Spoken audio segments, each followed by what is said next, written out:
I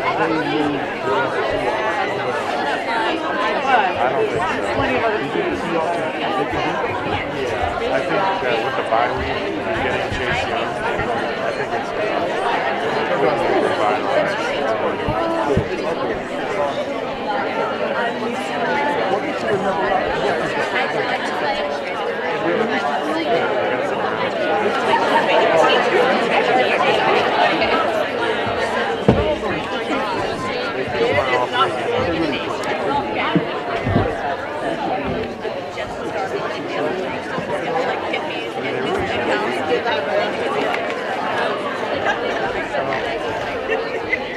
Okay. Good. Okay. You know what? You're Boston well. You can sit wherever you want.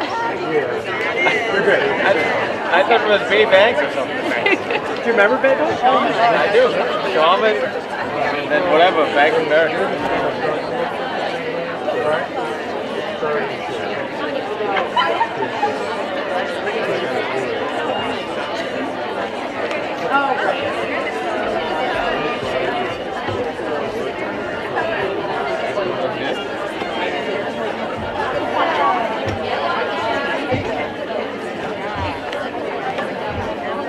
Hi, how you doing, Becky?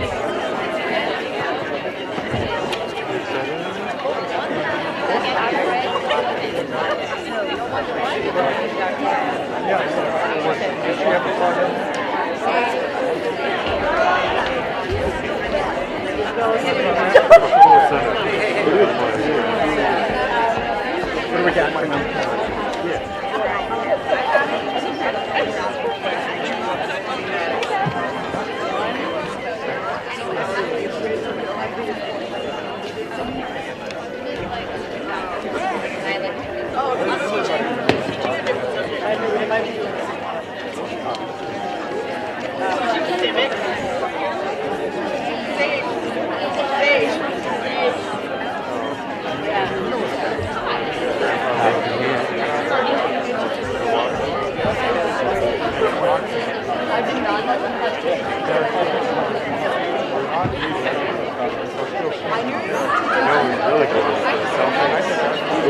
Boston Celtics.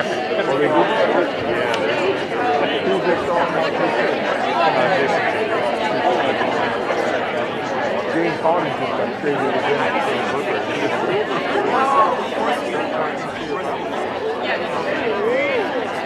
okay, you talk to them. Okay, you talk to them.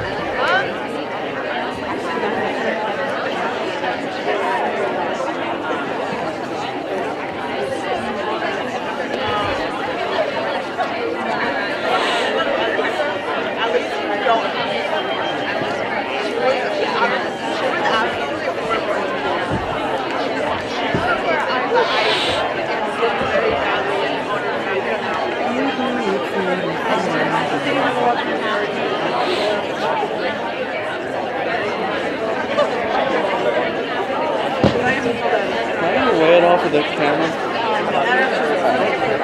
Okay, sure.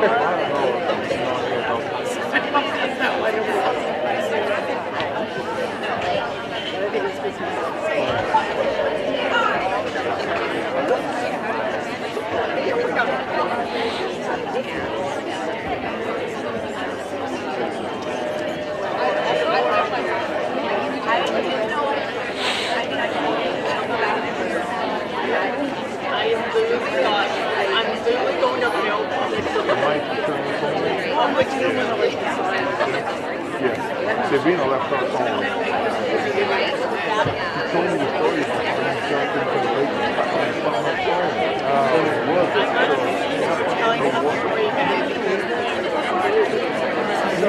Her phone learned faster. I dropped my phone in the lake for 30 seconds. My phone died. Unbelievable. I had an iPhone.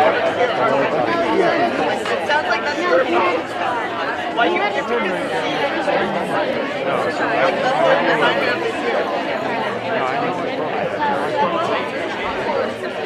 either way, my phone broke. She had a better phone. I did write this down. Like 10, 15. Mine was in there for 10 seconds.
So we tie it into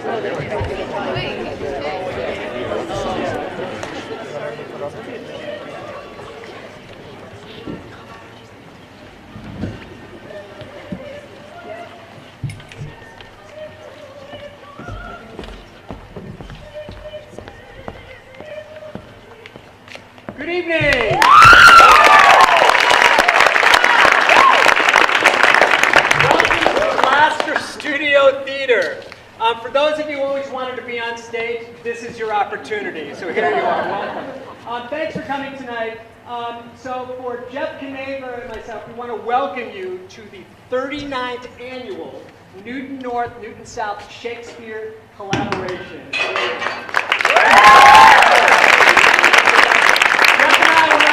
Born when this thing started, so right, Jeff? That's right.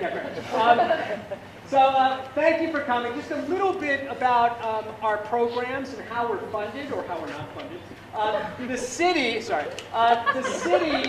we don't have a specific budget from the city. They do cover modest stipends that pay for outside directors, advisors, staff directors, and that sort of thing. But other than that, how do we pay? So you might ask yourself, how do we pay for wood, rights and royalties, Jeff's company car? How do we pay for all that? We have three major streams of revenue. One, ticket sales. That's you guys. You come in to see our shows. Without you, we couldn't do it. We have donations, and then we have our generous local business community. They put ads in all our playbills, and so both schools, if we didn't have those streams of revenue, we could not provide all the incredible opportunities on and off stage for the Newton North and Newton South students. So we're so grateful for them.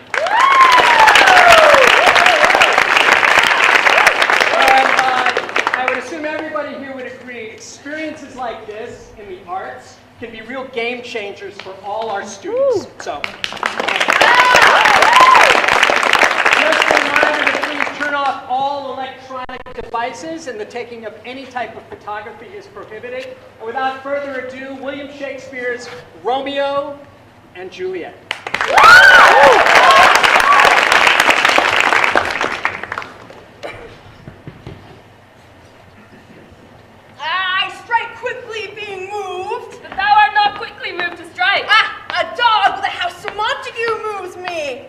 To move is to stir, and to be valiant is to stand. Therefore, though I move, thou runst away. A dog of the house shall move me to stand. Thou shouldst be a weak slave, for the weakest go to the wall. The quarrel is between our masters and us, their men. 'Tis all one. I shall show myself a tyrant when I fault the men. I shall be cruel with the maids and cut off their heads. The heads of maids? Aye, the heads of the maids are their maiden heads. Take what sense thou wilt. They must take it in a sense that feel it. Me they shall feel while I am able to stand. 'Tis known I'm a pretty piece of flesh.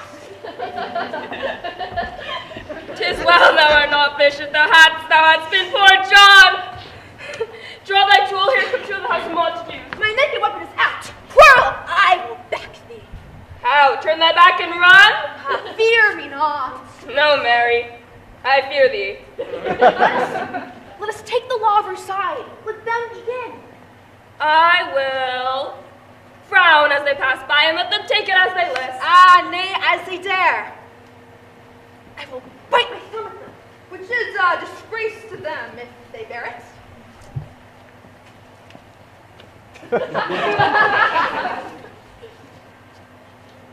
Do you bite your thumb at us, sir?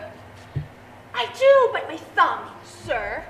Do you bite your thumb at us, sir? Is it the law of our side if I say I? No.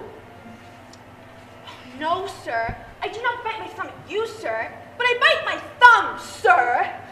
Do you quarrel, sir? Quarrel, sir. No, sir. Oh, well, if you do, sir, I am for you. I serve as good a man as you. No better. Well, sir! Say better. Here come one of our master's kinsmen. Yes. Better, sir. You lie.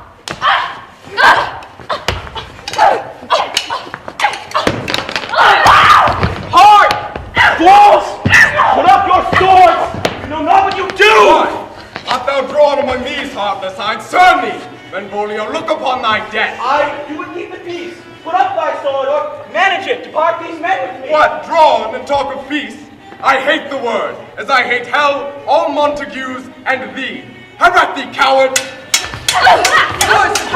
Give my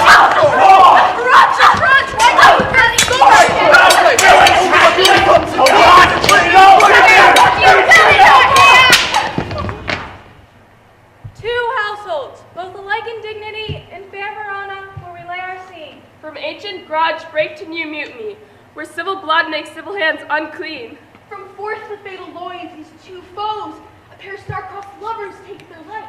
Whose misadventured piteous overthrows do with their death bury their parents' strife. The fearful passage of their death-marked love and continuance of their parents' rage, Which, but their children's end, naught could remove, is now the 2 hours traffic of our stage. The which, if you with patient ears attend, we here shall miss our toils to strive to mend. What ho, you men, you beasts that quench the fire of your pernicious rage, with purple fountains issuing from your veins. On pain of torture from those bloody hands, throw your weapons, throw your miscast weapons to the ground, and hear the sentence of your moved prince. 3 civil brawls bred in airy word, by thee, old Capulet and Montague, have thrice disturbed the quiet of our streets. If you ever disturb our streets again, your lives shall pay the forfeit of the peace. For this time, all the rest depart away. You, Capulet, shall come along with me, and Montague, come you this afternoon to know our further pleasure in this case. Once more, on pain of death, all men depart.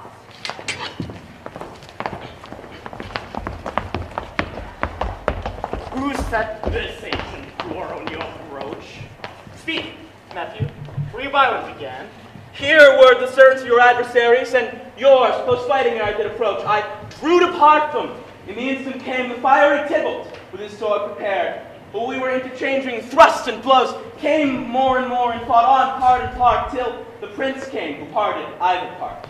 Oh, where is Romeo? Saw you him today? Right. Glad I am he was not at this fray. Madam, an hour before, the warshipped sun peered forth the golden window of the east. A troubled mind drove me to walk abroad, where, underneath the grove of sycamore, so early walking did I see your son. Towards him I made, but he was ware of me, and stole into the covert of the wood.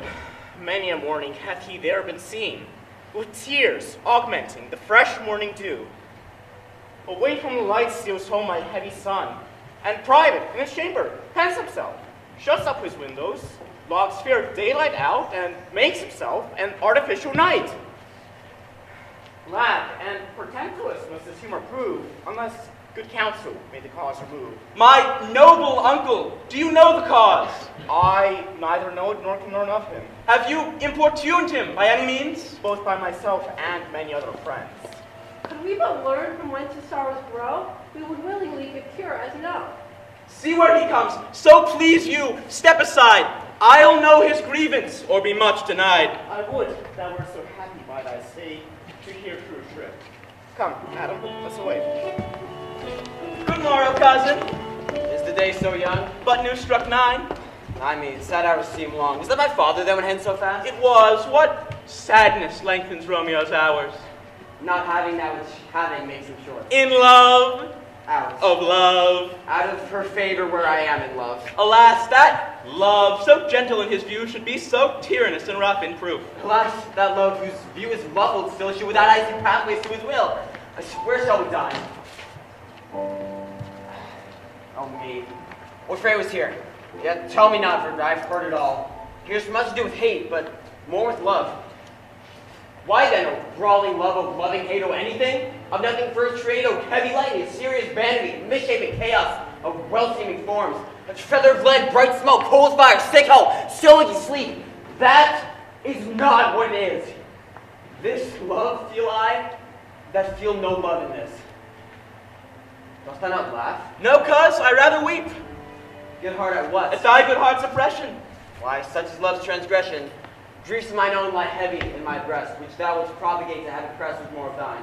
This love that thou hast shown doth add more grief to too much of mine own. Farewell, my cuz. Soft, I will go along, and if you leave me so, you do me wrong. I've lost myself. I'm not here. This isn't Romeo. He's some other where. Tell me, Sadness. Who is that you love? What, shall I groan and tell thee? Groan? Why, no, but sadly, tell me who. In sadness, cousin, I do love a woman. I aimed so near when I supposed you loved. A right good markman. And she's fair, I love. A right fair lark, fair cause, is soonest hit. In that hit you miss. She'll not be hit with Cupid's arrow. She hath Diana's wit. And in strong proof of chastity, well armed from love's childish bow, she lives unarmed. Then she hath sworn that she will still live chaste? She hath, and in that sparing makes huge waste. Be ruled by me, forget to think of her. Teach me how we shall forget to think. By giving liberty unto thine eyes, examine other beauty. 'Tis the way to call her is exquisite, and question more. And farewell, I see thou canst not teach me to forget. I'll pay that doctrine, or else die in debt.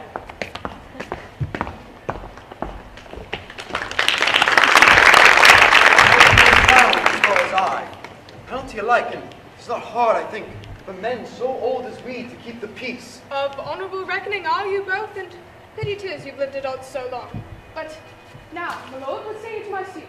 Saying a word what I've said before, my child is yet a stranger to the world. She hath not seen the change of 14 years. But 2 more summers within their pride ere we may think her right to be a bride. Younger than she, our happy mother's maid. And too soon martyr though so early made. The earth hath swallowed all my hopes but she. She is my hopeful lady of the earth. But woo her, gentle Paris. Get her heart.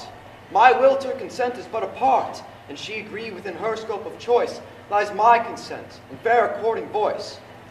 This night I hold an old accustomed feast, whereto I've invited many a guest, such as I loved, and you among the score, one more most welcome, makes my number more. Inherit at my house, here all see, and like her most whose merits most shall be. Come, go with me. Go, Sirrah, search about, in fair Verona, find those persons out, whose names are written here, and to them say, my house and welcome on their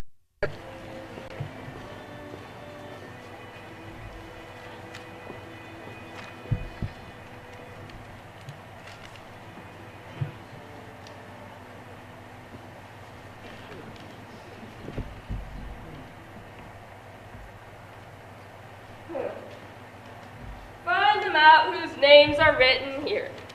Well, it is written here that the shoemaker should meddle with his bride, and the tailor with his yarn, and the fisher with his pencil, and the painter with his nets. But I am set to find those persons whose names are here writ, but can find what names the writing person had here writ. I must to the learned good time. Tide man, fire burns out, another's burning. One's pain is lessened with another's anguish. Turn giddy and behold by backward turning. One desperate grief cures with another's languish. Take thou some new infection to thy eye, and the red poison of the old will die. God, good goddess, I pray, sir, can you read? I'm unfortunate in my misery. Well, perhaps you'll lend a love book. I pray. Can you see? I find no language. Ye say honestly, rest ye merry. Stay, fellow, I can read.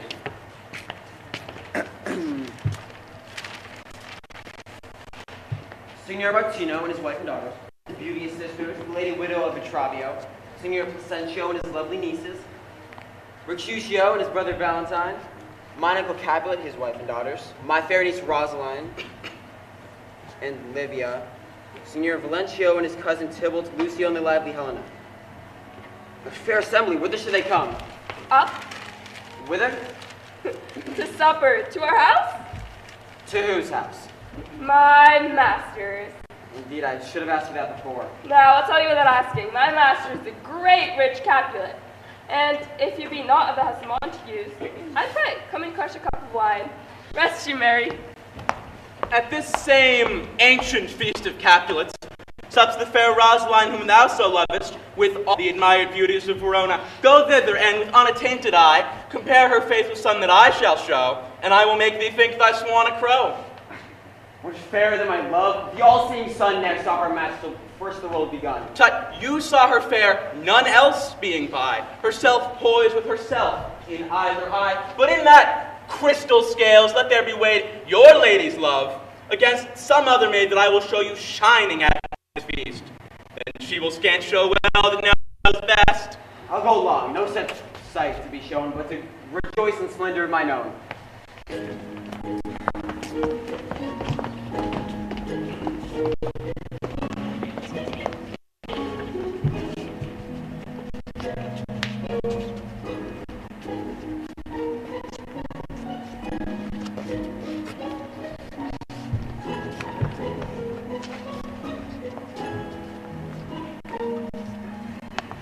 Nurse, where's my daughter? Call her forth to me. Now, by my maiden head, at 12 years old, I bade her come. What lamb? What is this girl? God forbid. What? Juliet! How now? Who calls? Your mother. Madam, I'm here. What is your will? This is the matter. Nurse, give leave a while. We must talk in secret.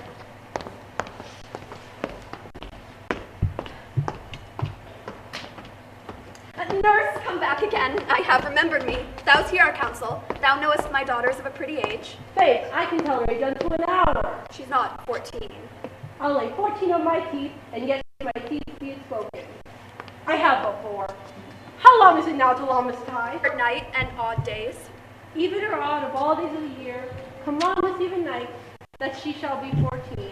That she shall marry, I remember it well. 'Tis since the earthquake, now 11 years, that she was weaned, I never shall forget it. Of all days of the year, upon that played wormwood to my dug, sitting in the sun under the dove house wall. My lord and you were then in Mantua. Nay, I do bear a brain, but as I said... Enough of this, I pray thee. Hold thy peace. Peace I have it done. God mark thee to his grace. Thou was the prettiest babe that I e'er nursed, and I may live to see thee married once. I have my wish. Mary! That Mary is the very theme I came to talk of. Tell me, daughter Juliet, how stands your disposition to be married? It is an honor that I dream not of. An honor? When I thought only nurse, I would take some wisdom from thy teeth. Well, think of marriage now. Younger than you, here in Verona, ladies of esteem, all be mothers. By my count, I was your mother much upon these years that you are now a maid. Thus, then, in brief, the valiant Paris seeks you for his love. A man, young lady, and of all the world, why, he's a man of black. Verona's summer hath not such a flower. Nay, he's a flower, in faith, a very flower. What say you? Can you love the gentleman? Tonight you shall behold him at our feast. Read o'er the volume of young Paris' face, and find delight writ there with beauty's pen. This precious book of love, this unbound lover, to beautify him only lacks a cover. So, shall you share all that he doth possess, by having him making yourself no less? No less? Nay, bigger. Women grow by men. Speak briefly. Can you like of Paris' love? I'll look to like it looking like a move, but no more deep will I dart mine eye than your consent gives strength to make it fly. Nada! Oh. The guests are come. Supper served up, you called, my young lady asked for, the nurse cursed in everything in extremity. I must hence to wait, I beseech you, follow straight. We follow thee. Juliet, the county stays. Rover.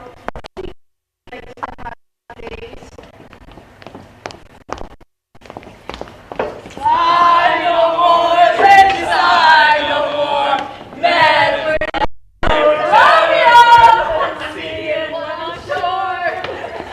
Now give me a torch, I'm not for this ambling. Being but heavy, I will bear the light. Romeo, we must have you dead. Not I, believe me. You have dancing shoes with nimble soles. I have a soul of lead, so stake me to the ground, I cannot move. You are a lover. Borrow Cupid's wings and soar with them above a...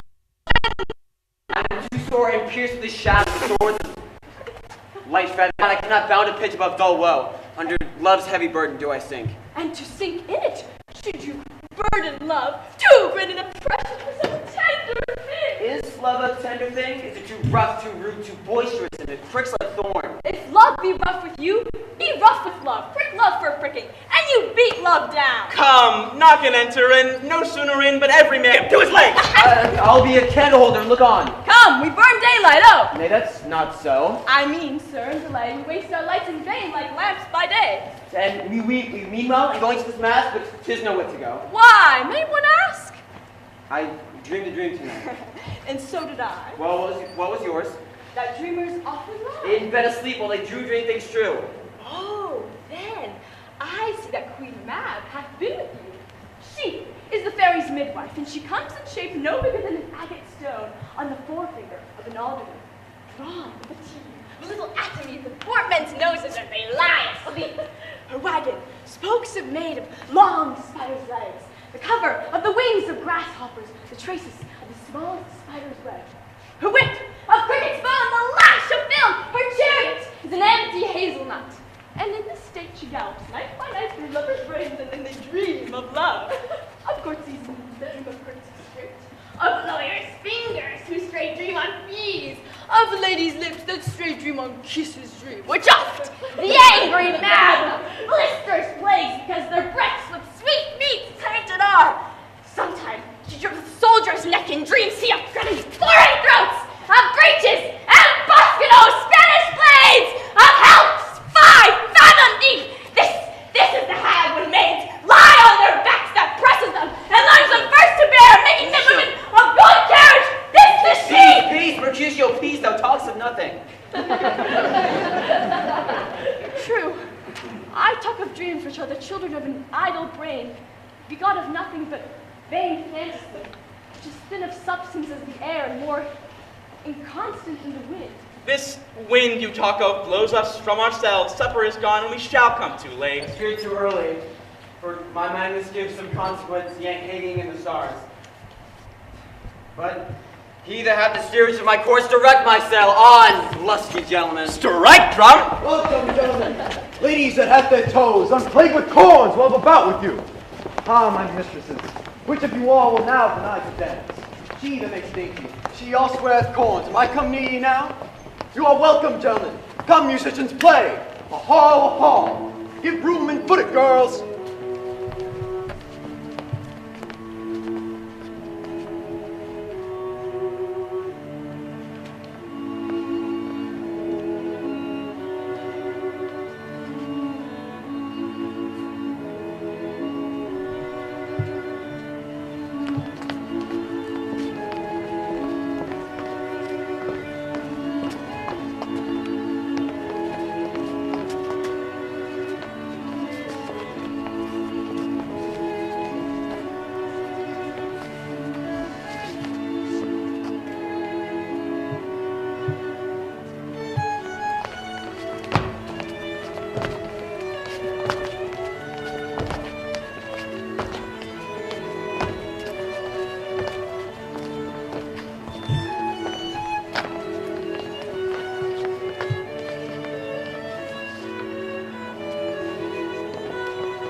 What lady is that which doth enrich the hand of yonder knight? I know not, sir.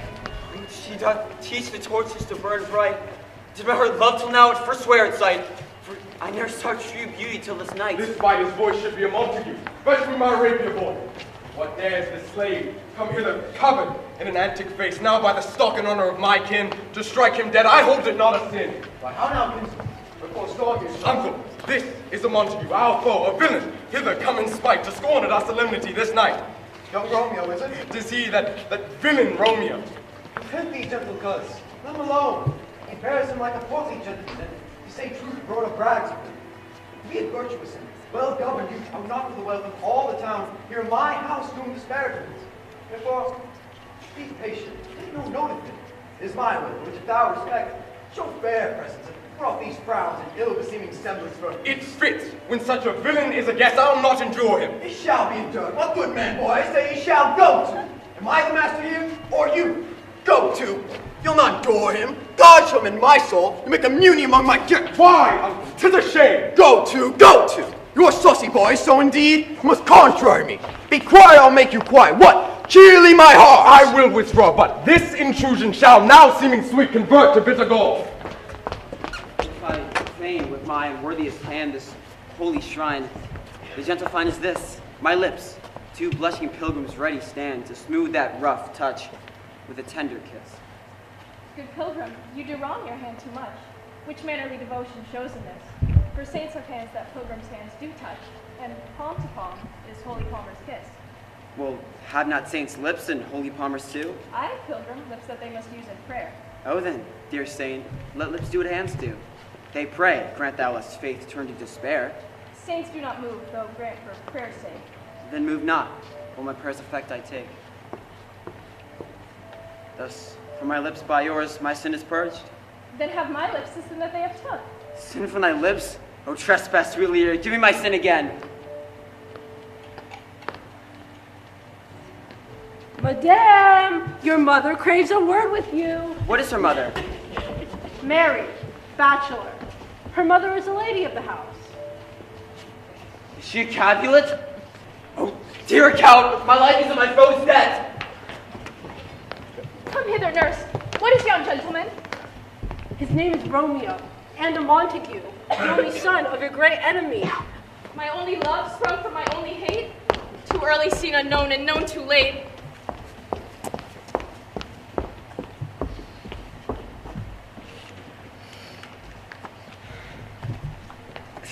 Can I go forward where my heart is here?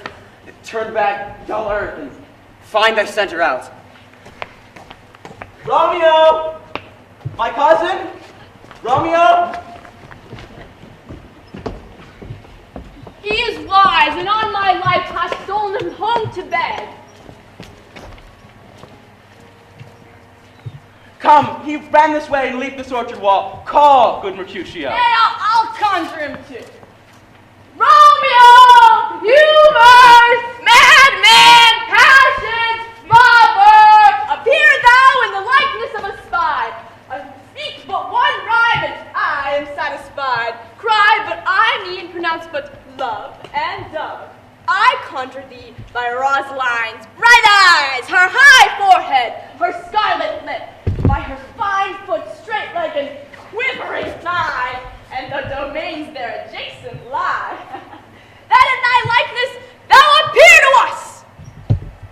Come, he hath hid himself among these trees, and he consorted with the humorous night. Blind is his love, and best befits the dark. If love be blind, love cannot hit the mark. Romeo, good night. I'll to my truckle bed, for this field bed is too cold for me to sleep. Come, shall we go? Go then, for 'tis in vain to seek him here that means not to be found. He just has scars that never felt a wound. But soft, but like the yonder window breaks. It is the east, and Juliet is the sun. Arise, fair sun, and kill the envious moon, who is already sick and pale with grief that thou, her maid, art far more fair than she. It is my lady, what is my love? Oh, that she knew she were. She speaks and she says nothing. What of that? Her eye discourses. I will answer it. I am too bold. 'Tis not to me she speaks. To the fair stars and all the heaven, having some business, doth entreat her eyes to twinkle in their spheres till they return. What if her eyes are there, they in her head? The brightness of her cheek would shame those stars, as daily doth the lamp. Her eyes in heaven would through the airy region stream so bright that birds would sing and think it were not night. See how she leans her cheek upon her hands. Oh, that I were a glove upon that hand, that I might touch that cheek. I me. She speaks. Oh, speak again, bright angel, for thou art as glorious to this night, being over my head as is a winged messenger of heaven. O Romeo, Romeo, wherefore art thou, Romeo? Deny thy father and refuse thy name, or if thou wilt not, be but sworn my love, and I'll no longer be a Capulet. Shall I hear more? Shall I speak at this? 'Tis but thy name that is my enemy. Thou art thyself, though not a Montague. What is a Montague? It is nor hand, nor foot, nor arm, nor face, nor any other part belonging to a man. Oh, be some other name. What's in a name? That which we call a rose by any other name would smell as sweet. So Romeo would, were he not Romeo called, retain that dear perfection which he owes without that title. Romeo, doff thy name, and for that name which is no part of thee, take all my sons. I take thee at thy word. Call me beloved, I will be new baptized. Henceforth I never will be Romeo. What man art thou thus bescreened in night, so stumblest on my counsel? By name I know not how to tell thee who I am, for my name, dear saint, is hateful to myself, because it is an enemy to thee. Had I written, I would tear the word. My ears have not yet drunk 100 words of that tongue's utterance, yet I know the sound. Art thou not Romeo and a Montague? Neither, fair saint, is either thee dislike. How camest thou hither, tell me, and wherefore? The orchard walls are high and hard to climb, and the place death, considering who thou art, if any of my kinsmen find thee here. With love's light wings that o'ercourse these walls, for stony limits cannot hold love out, and what love can do that dares love attempt? Therefore thy kinsmen are no less to me. If they do see thee, they will murder thee. My life were better ended by their hate than death prorogued wanting of thy love. Thou knowest the mask of night is on my face, else would a maiden blush but paint my cheek for which thou hast heard me speak tonight. Fain would I dwell on form, fain deny what I have spoke, but farewell compliment. Dost thou love me? I know thou wilt say aye, and I will take thy word. But if thou swearest, thou mayest prove false. O gentle Romeo, if thou dost love, pronounce it faithfully. Or if thou thinkest I'm too quickly won, I'll frown and be perverse and say thee nay, so thou wilt woo. But else, not for the world. In truth, fair Montague, I am too fond, and therefore thou mayest think my behavior light. But trust me, gentlemen, I'll prove more true than those that have more cunning to be strange. I should have been more strange, I must confess. But that thou overheardst, ere was I ware, my true love's passion. Therefore pardon me, and not impute this yielding to light love, which the dark night hath so discovered. Lady, by yonder blessed moon that tips with silver all these fruit trees. Swear not by the moon, the inconstant moon, that monthly changes in her circled orb, lest thy love prove likewise variable. Well, what shall I swear by?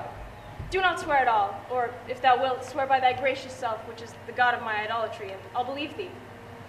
If my heart's dear Well, love... do not swear at all. Though I joy in thee, I have no joy in this contract tonight. It is too rash, too unadvised, too sudden, too like the lightning which doth cease to be ere one could say it lightens.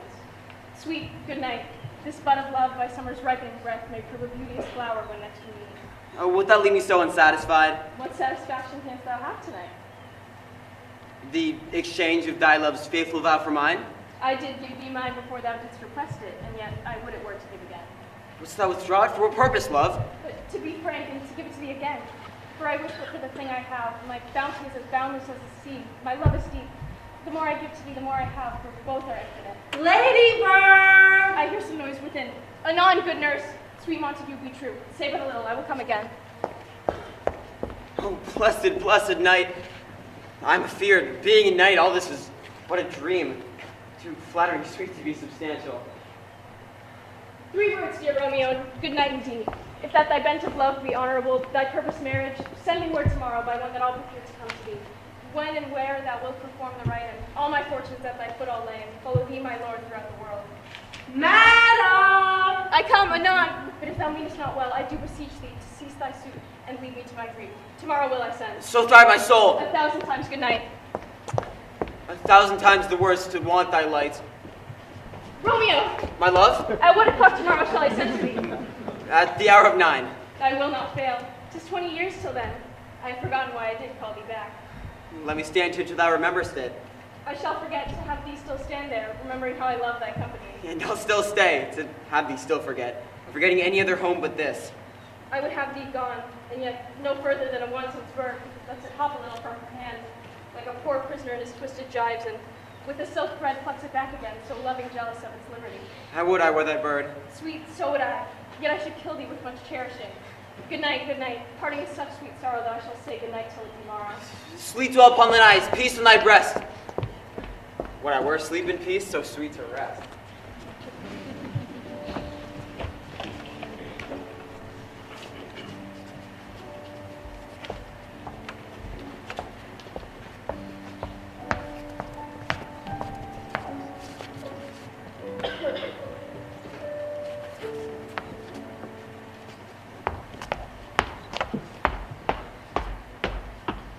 The gray-eyed morn smiles on the frowning night, checkering the eastern clouds with streaks of light.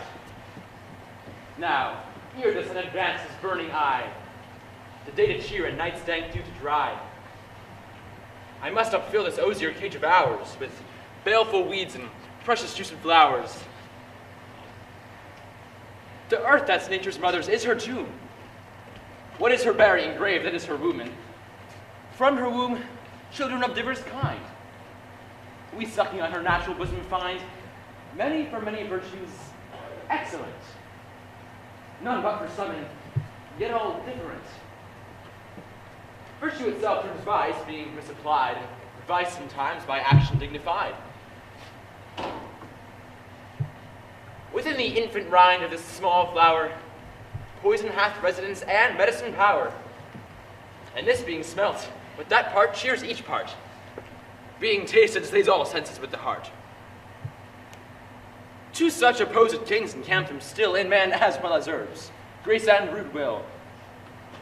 And where the worser is predominant, full soon the canker death eats up that plant. Good morrow, father. Benedict, young son, it argues with his tempered head so soon to bid good morrow to thy bed. Care keeps his watch in every old man's eye. Where care lodges, sleep will never lie. Therefore thy earliness doth me assure thou art uproused by some distempered sure. Or if not so, then here I hit it right. Romeo hath not been in bed tonight. The last is true, the sweeter rest was mine. God pardon sin. Is that with Rosaline? With Rosaline, my ghostly father, no, I forgot that name and that name's woe. That's my good son, but where hast thou been then? I'll tell thee, ere thou asking me again. I've been feasting with mine enemy, where on a sudden one hath wounded me. That's by me wounded. Both are remedies within thy help and holy physic lies. Be plain, good son, and homely in thy drift. Riddling confession finds but riddling shrift. Then plainly know my heart's true love is set on the fair daughter of rich Capulet. As mine on hers, so hers is set on mine. And all combined, say what thou must combine by holy marriage. When and where and how we met, we rooted, made exchange of vow, I'll tell thee as we passed. But this I pray, that thou consent to marry us today. Holy Saint Francis, what a change is here! Is Rosaline, whom thou didst love so dear, so soon forsaken? Young men's love then lies, not truly in their hearts, but in their eyes. Yea, Maria, what a deal of brine hath washed thy sallow cheeks for Rosaline. Lo, here upon thy cheek a stain doth sit, of an old tear that is not washed off yet. If ere thou wash'st thyself and these woes thine, thou and these woes were all for Rosaline, art thou changed? Pronounce this sentence then. Women may fall when there's no strength in men. I pray thee chide not. She whom I love now doth grace for grace and love for love allow. The other did not so. She knew well. Thy love did read by rote and could not spell.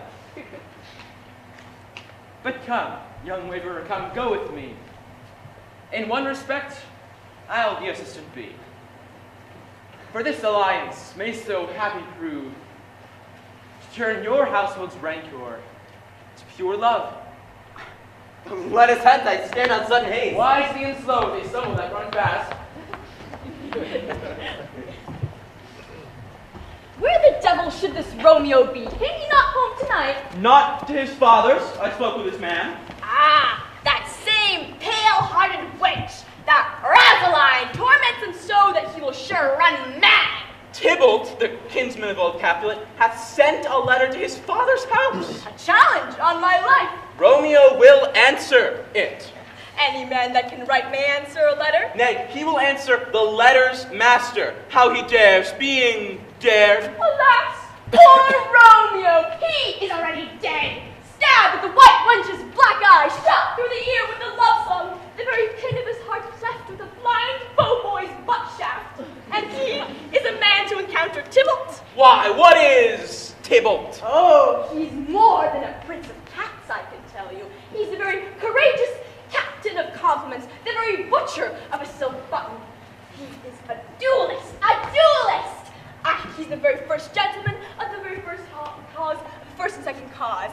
Ah, the immortal passado, the punto reverso, the hey! What? The pox of such antic lisping, affecting fantasticos, these new tenors of accents. Here comes Romeo. Here comes Romeo.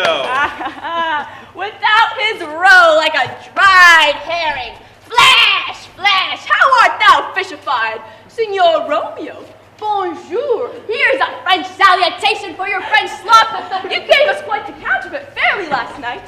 Good morrow to you both. What counterfeit did I give you? The slip, sir, the slip. Can you not conceive? Pardon, good Mercutio, my business was great, and in such a case as mine, a man may explain courtesy. That's as much to say such a case as yours constrains a man to bow in the hams.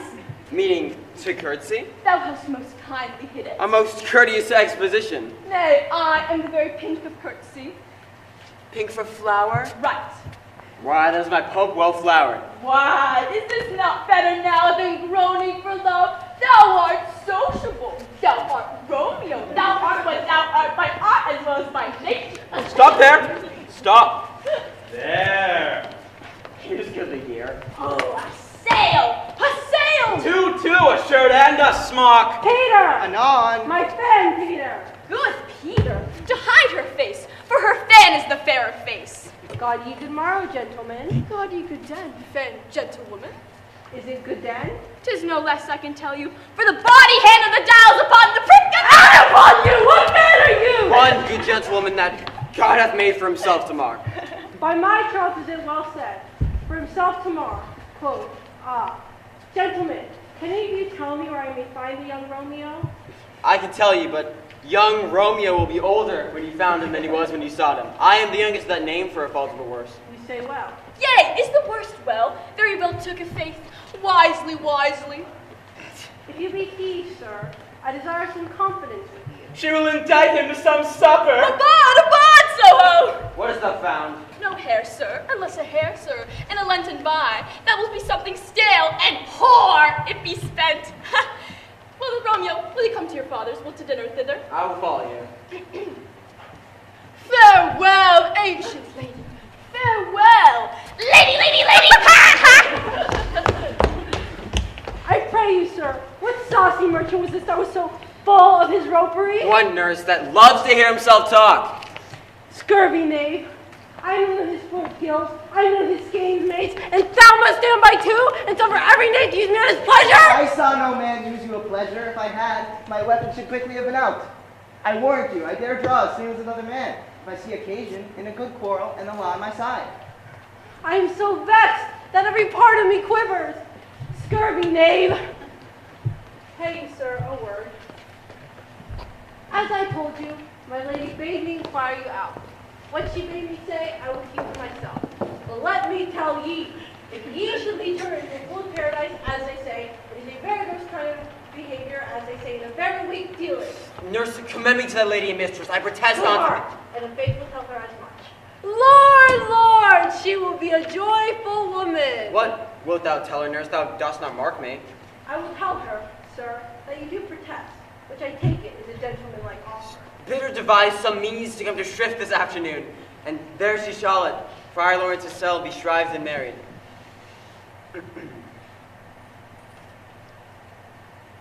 There is for thy pains. No, truly, sir, not a penny. Go to, I say you shall.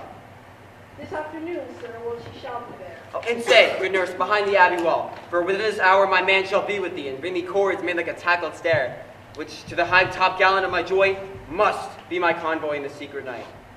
Farewell, be trusty, and I'll quit thy pains. Farewell, commend me to thy lady and mistress. Oh, God bless you. Oh, hark you, sir. There's a nobleman in town, one Paris, that would fain lay night reward. But she, good soul, has a leaf. See a toad, a very toad, I see him. Commend me to thy lady. Aye, 1,000 times. Peter! Anon! Peter, take my fan and go before in a pace.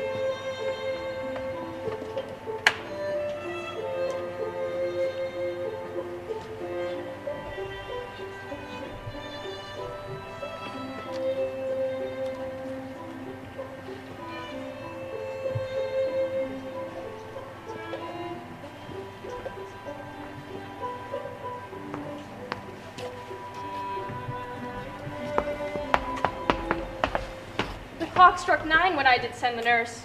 In half an hour she promised to return. Perchance she cannot meet him. That's not so. Oh, she is lame. Love's heralds should be thoughts which 10 times faster glide than the sun's beams, driving back shadows over alluring hills. Therefore do nimble pinion doves draw love, and therefore hath the wind swift Cupid wings. Now is the sun upon the highmost hill of this day's journey, and from 9 till 12 is 3 long hours, yet she is not come.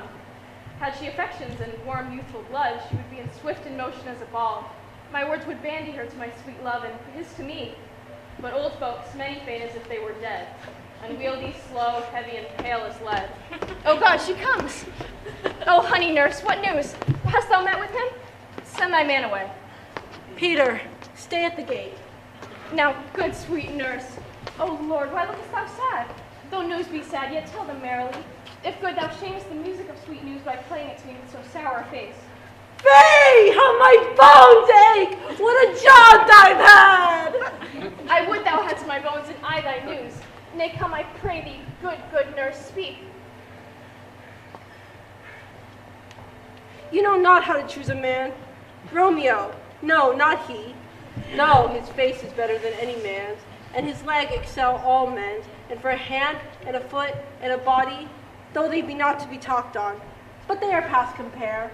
He is not the flower of the courtesy, but I'll warrant you, as gentle as a lamb. Go thy ways, wench, serve God. What, have you dined at home? No, but all this did I know before. What says he of our marriage? What of that? Lord, how my head aches! What a head I have! It beats as if it would fall into 20 pieces.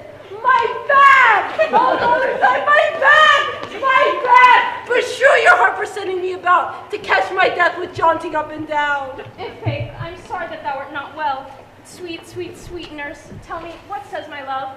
Your love says, like an honest gentleman, and a courteous, and a kind, and I warrant you, a virtuous.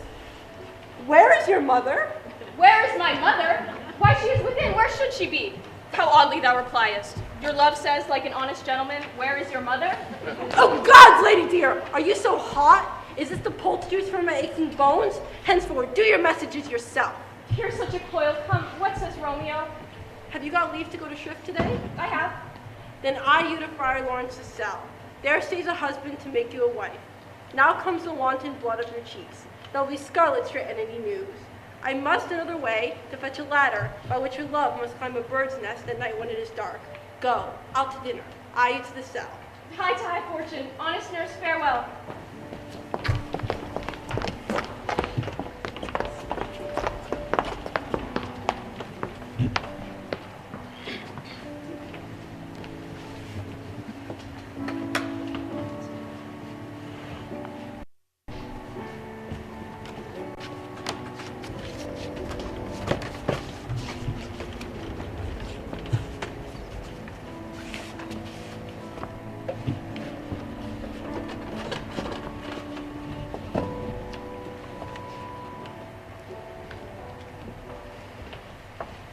Let the heavens smile upon this holy act, that after hours of sorrow chide us not. Amen, amen, but comfort sorrow cannot countervail the exchange of joy that one short minute gives me in her sight. Do thou but close our hands with holy words, then love-devouring death, do what he dare. Is enough I may but call her mine. These violent delights have violent ends, and in their triumph die like fire and powder, which as they kiss consume.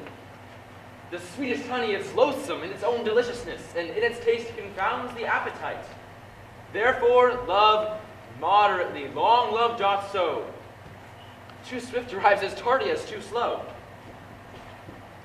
Here comes the lady. Good evening to my ghostly confessor. Juliet, if thy joy be heaped like mine, and that thy skill be more to blazon it, then sweeten with thy breath this neighbor air, and let rich music's tongue unfold the imagined happiness that both receive in either by this dear encounter. They are but beggars that can count their worth. For my true love is grown to such excess that I cannot sum up half my wealth. Come, and we will make short work. For by our leaves you shall not stay alone till Holy Church incorporate 2 in 1.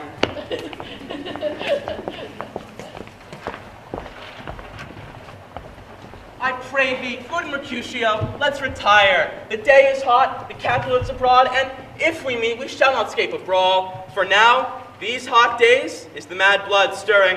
Thou art like one of those fellows when he enters the confines of a tavern, claps me his sword upon the table, and cries, God send me no need of thee, and by the operation of the second cup, draws it upon the drawer when there is indeed no need. Am I like such a fellow? Come, thou art as a jack as any in Italy, and soon moved to be moody, and moody to be moved. And what too? Thou, why? Wilt thou quarrel with the man because he hath coughed in the street, and hath wakened thy dog that hath lain asleep in the sun? Dost thou not fall out with the tailor for wearing his new doublet before Easter, and for another for tying his new shoes with an old ribbon? And yet thou wilt to tutor me for quarreling. And I were as apt to quarrel as thou art. Any man should buy the fee simple of my life for an hour and a quarter. Oh, fee simple, oh, simple. By my head, here come the Capulets. By my heel, I care not. Follow me close, for I will speak to them. Gentlemen, good day, a word with one of you. And but a word with one of us. Couple it and make it something. Make it a word and a blow. You shall find me apt enough to that, sir, and you will give me occasion. Could you not take some occasion without giving? Mercutio, thou consorts with Romeo. Consort? Didst thou make us minstrels and make minstrels of us? Look to hear nothing but discord. Here's my fiddlestick. Here's that shall make you dance. Sounds, consort. We talk here in the public haunt of men. Either withdraw under some private place and reason coldly of your grievances, or else depart. Here all eyes gaze on us. Men's eyes were made to look, and let them gaze. I will budge for no man's pleasure. Well, peace be with you, sir. Here comes my man, Romeo! The hate I bear thee can afford no better term than this. Thou art a villain. Tybalt, the reason I have to love thee doth much excuse the appertaining rage to such a greeting. Villain am I none. Therefore, farewell, see thou knowest me not. Boy, this shall not excuse the injuries thou hast done me. Therefore turn and draw. I do protest I never injured thee, but love thee better than thou canst devise, until thou shalt learn the reason of my love, and so good Capulet, which name I tender as dearly as my own, be satisfied. Oh, come, dishonorable!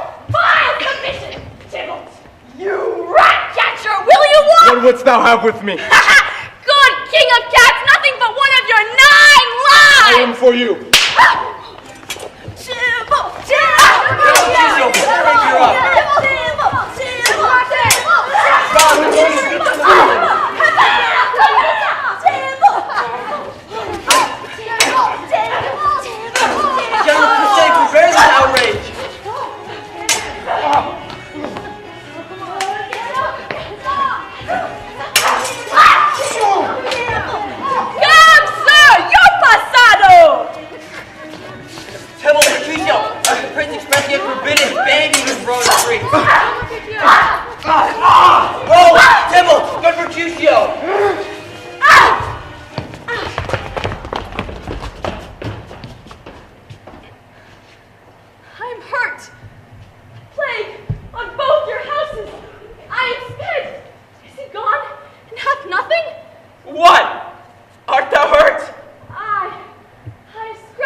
My kinsman. Oh, Romeo! Romeo, brave Mercutio's dead! That gallant spirit hath aspired the clouds, which too untimely here did scorn the earth. This dead black fate on more days doth defend. This book begins the woe others must end. Here comes the furious Tybalt, back again! Alive in triumph, and Mercutio slain, away to heaven. Respect of lenity and fire, I fury be my conduct now. Tybalt, take back the villain that late thou gavest me, for Mercutio's soul is but away above our heads. Saying for thine, to keep him company. Either thou or I or both must go with him. Thou wretched boy that didst consort him here shalt with him hence. This shall determine that.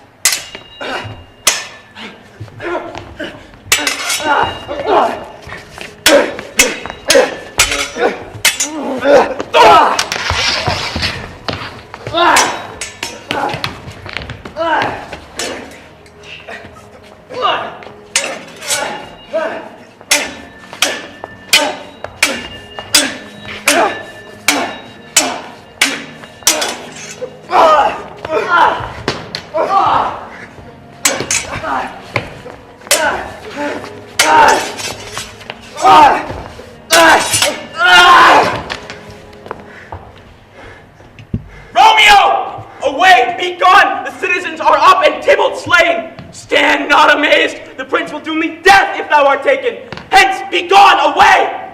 Oh, I am fortune's fool! Why dost thou stay? Well, the vile beginners of this fray. Oh, noble prince, I can discover all, the unlucky manage of this fatal brawl. There lies the man, slain by young Romeo, that slew thy kinsman, brave Mercutio. Tybalt, my cousin, oh, my brother's child, oh, prince, oh, cousin, husband, oh, the blood is spilt. Oh, my dear kinsman, prince, if thou art true, for blood of ours shed blood of Montague. Oh, cousin, cousin. Benvolio, who began this bloody fray? Tybalt, here slain, whom Romeo's hand did slay. Romeo that spoke him fair, but with gentle breath, calm look, knees humbly bowed, could not take truce with the unruly spleen of Tybalt. Death to peace, but they tilt with piercing steel at bold Mercutio's breast, who all is hot, turns deadly, point to point. Romeo, he cries aloud, hold friends, friends part, and swifter than his tongue, his agile arm beats down their fatal points, and twixt them, rushes, underneath whose arm an envious thrust from Tybalt hit the life of stout Mercutio, and then Tybalt fled, but by and by comes back to Romeo, who had but newly appertained revenge, and to it they go like lightning, for ere I could draw it apart them, was stout Tybalt slain. As he fell, Romeo did turn and fly. This is the truth, or let Benvolio die. He is a kinsman to the Montague. Affection makes him false. He speaks not true. I beg for justice, which thou, prince, must give.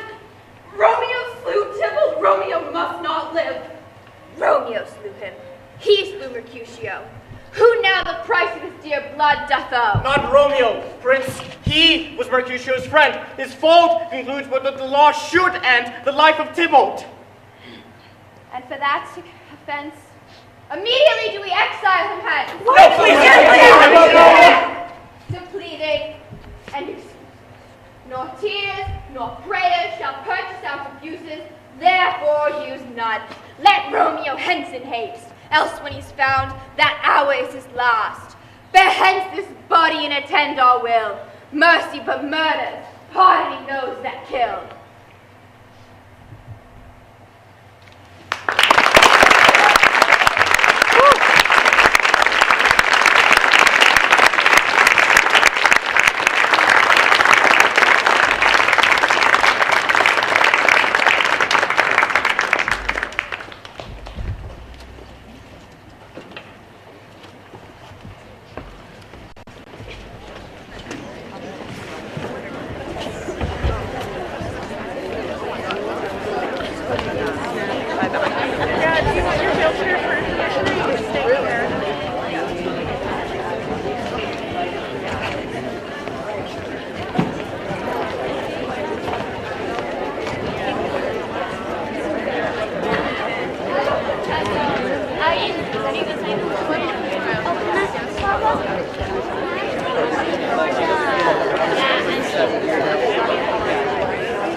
Saturday night. I have anyone in the show.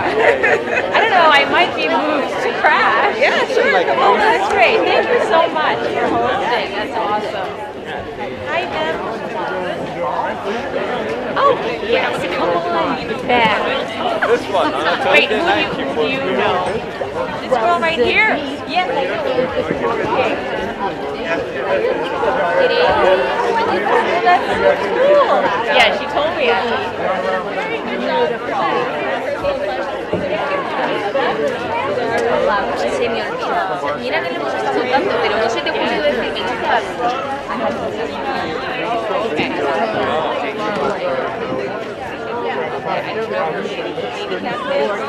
Oh, Lord.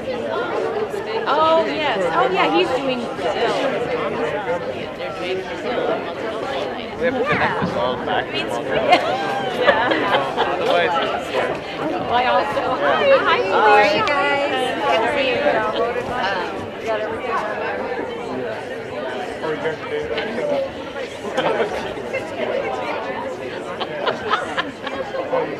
And you know that some of the kids are kids, right? Yeah. And so we think when they don't know they kind of themselves want to do this, and not entirely.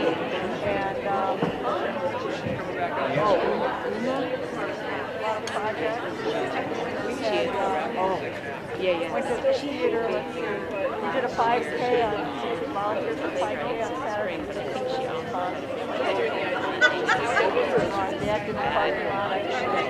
My bad. The one that they did at this time. In conjunction with, Yeah. you know that Yeah. cross the street from the church, Yeah. the cemetery, the haunted cemetery? It's supposed to be Yeah. she's dead. He's dead.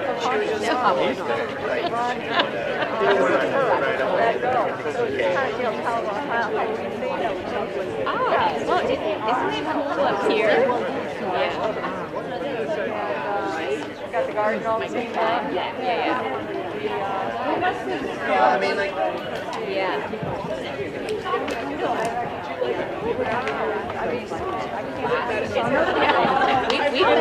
We came in just in front of You were second to last. Yeah. Thank you for showing up because then we didn't look so bad. Relish, this is your station. Is he directed? He's actually directed. Oh, I know. Yeah, you did. Oh, yeah. Oh, that's so sweet. Hi, right? Exactly. Well, yeah, that's true. Yeah, was that fun? Record numbers.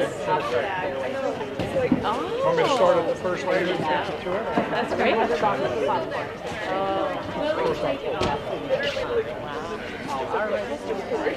Sunny.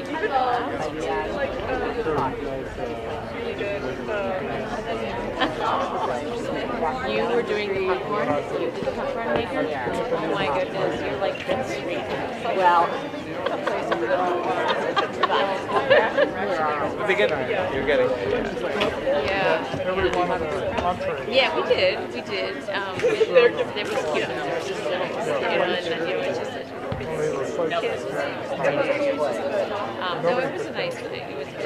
It's weird. Charlotte actually went to the house, so it was just me and Greg. Kevin's working on Come on, Greg. Who's answering the door? Need him now. But our neighbors just next door, the past few years, they have girls who Oh, I think they really but they're not enjoy at that way. Anyways, but they Kevin looks happy.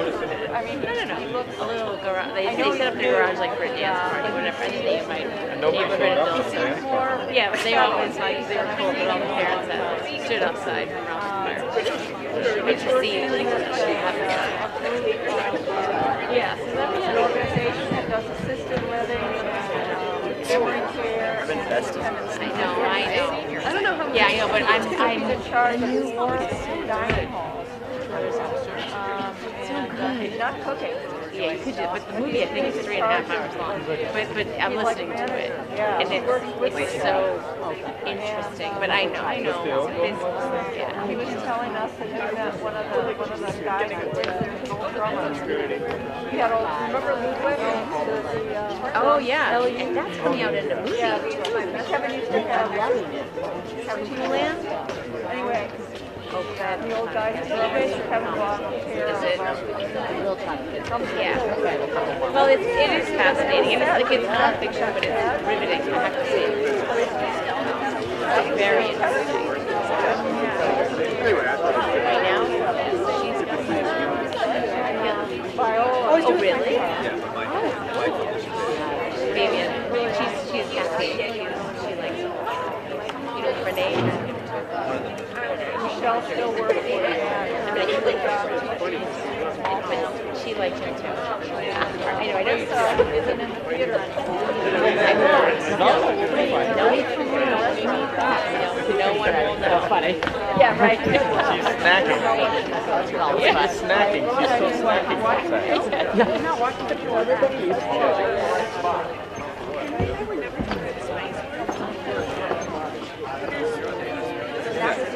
Also, I was doing this.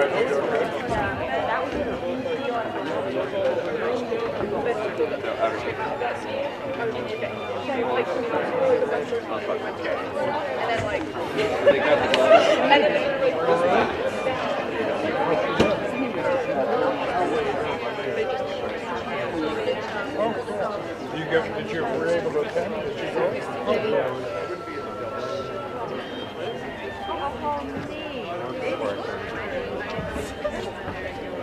Yeah, but he picked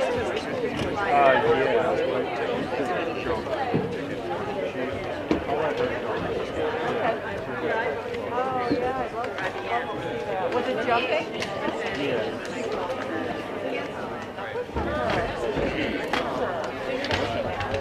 How you enjoying it, David? Huh? How you enjoying it? Oh, I love it. Yeah. Great. How you doing? You enjoying it? Absolutely.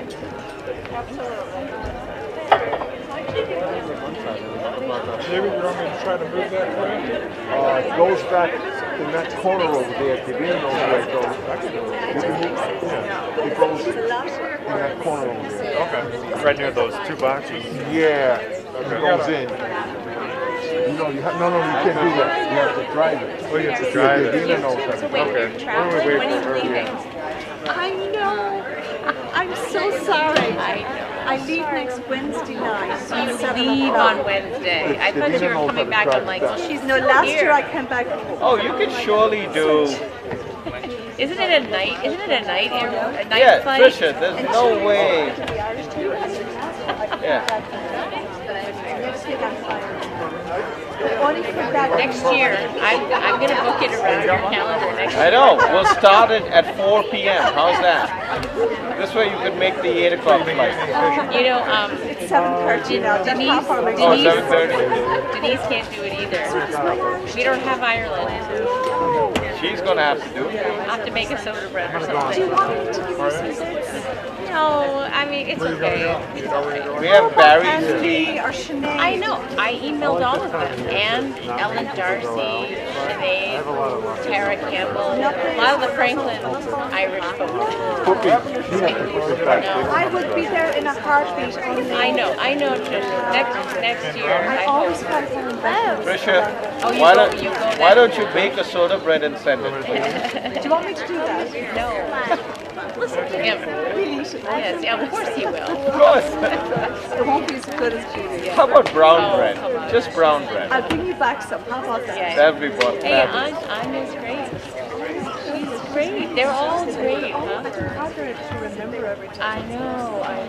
And look at everyone's watching from every side. That's a lot. It's really great. You're feeling that. It's almost not what it has. Yeah, it's very cool. I like it.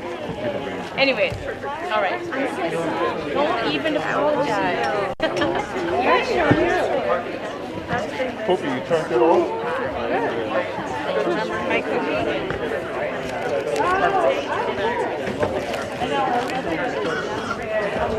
No, but just for the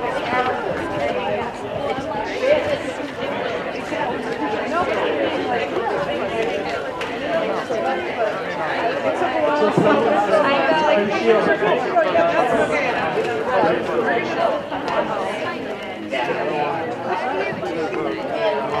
I can't eat sugar by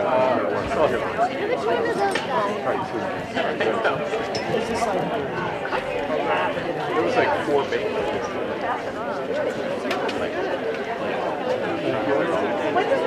Oh, you cut back on sugar, Mike? I'm trying. That's just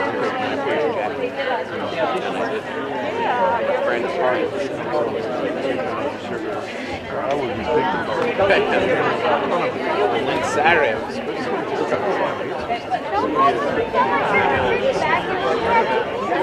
they're playing that. Show me a little bag to those of my event.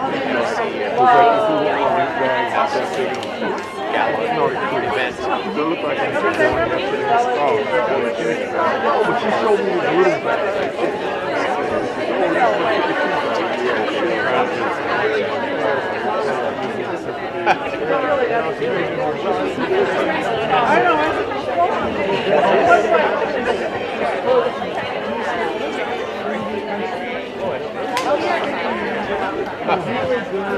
Gotta get up early.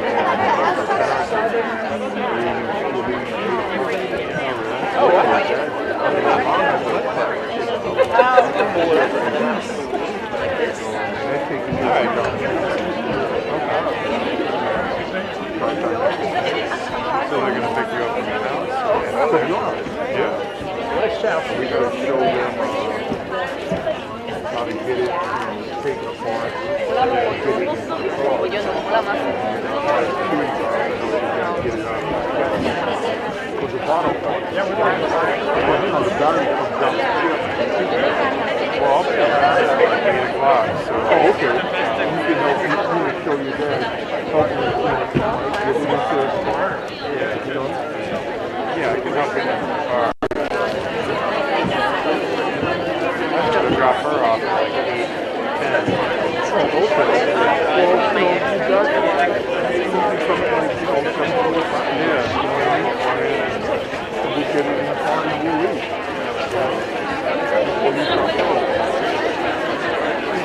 That's a lot.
Right, I'm sorry, did you need your partner?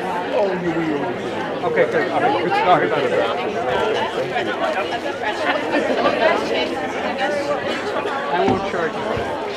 Okay. Sounds good.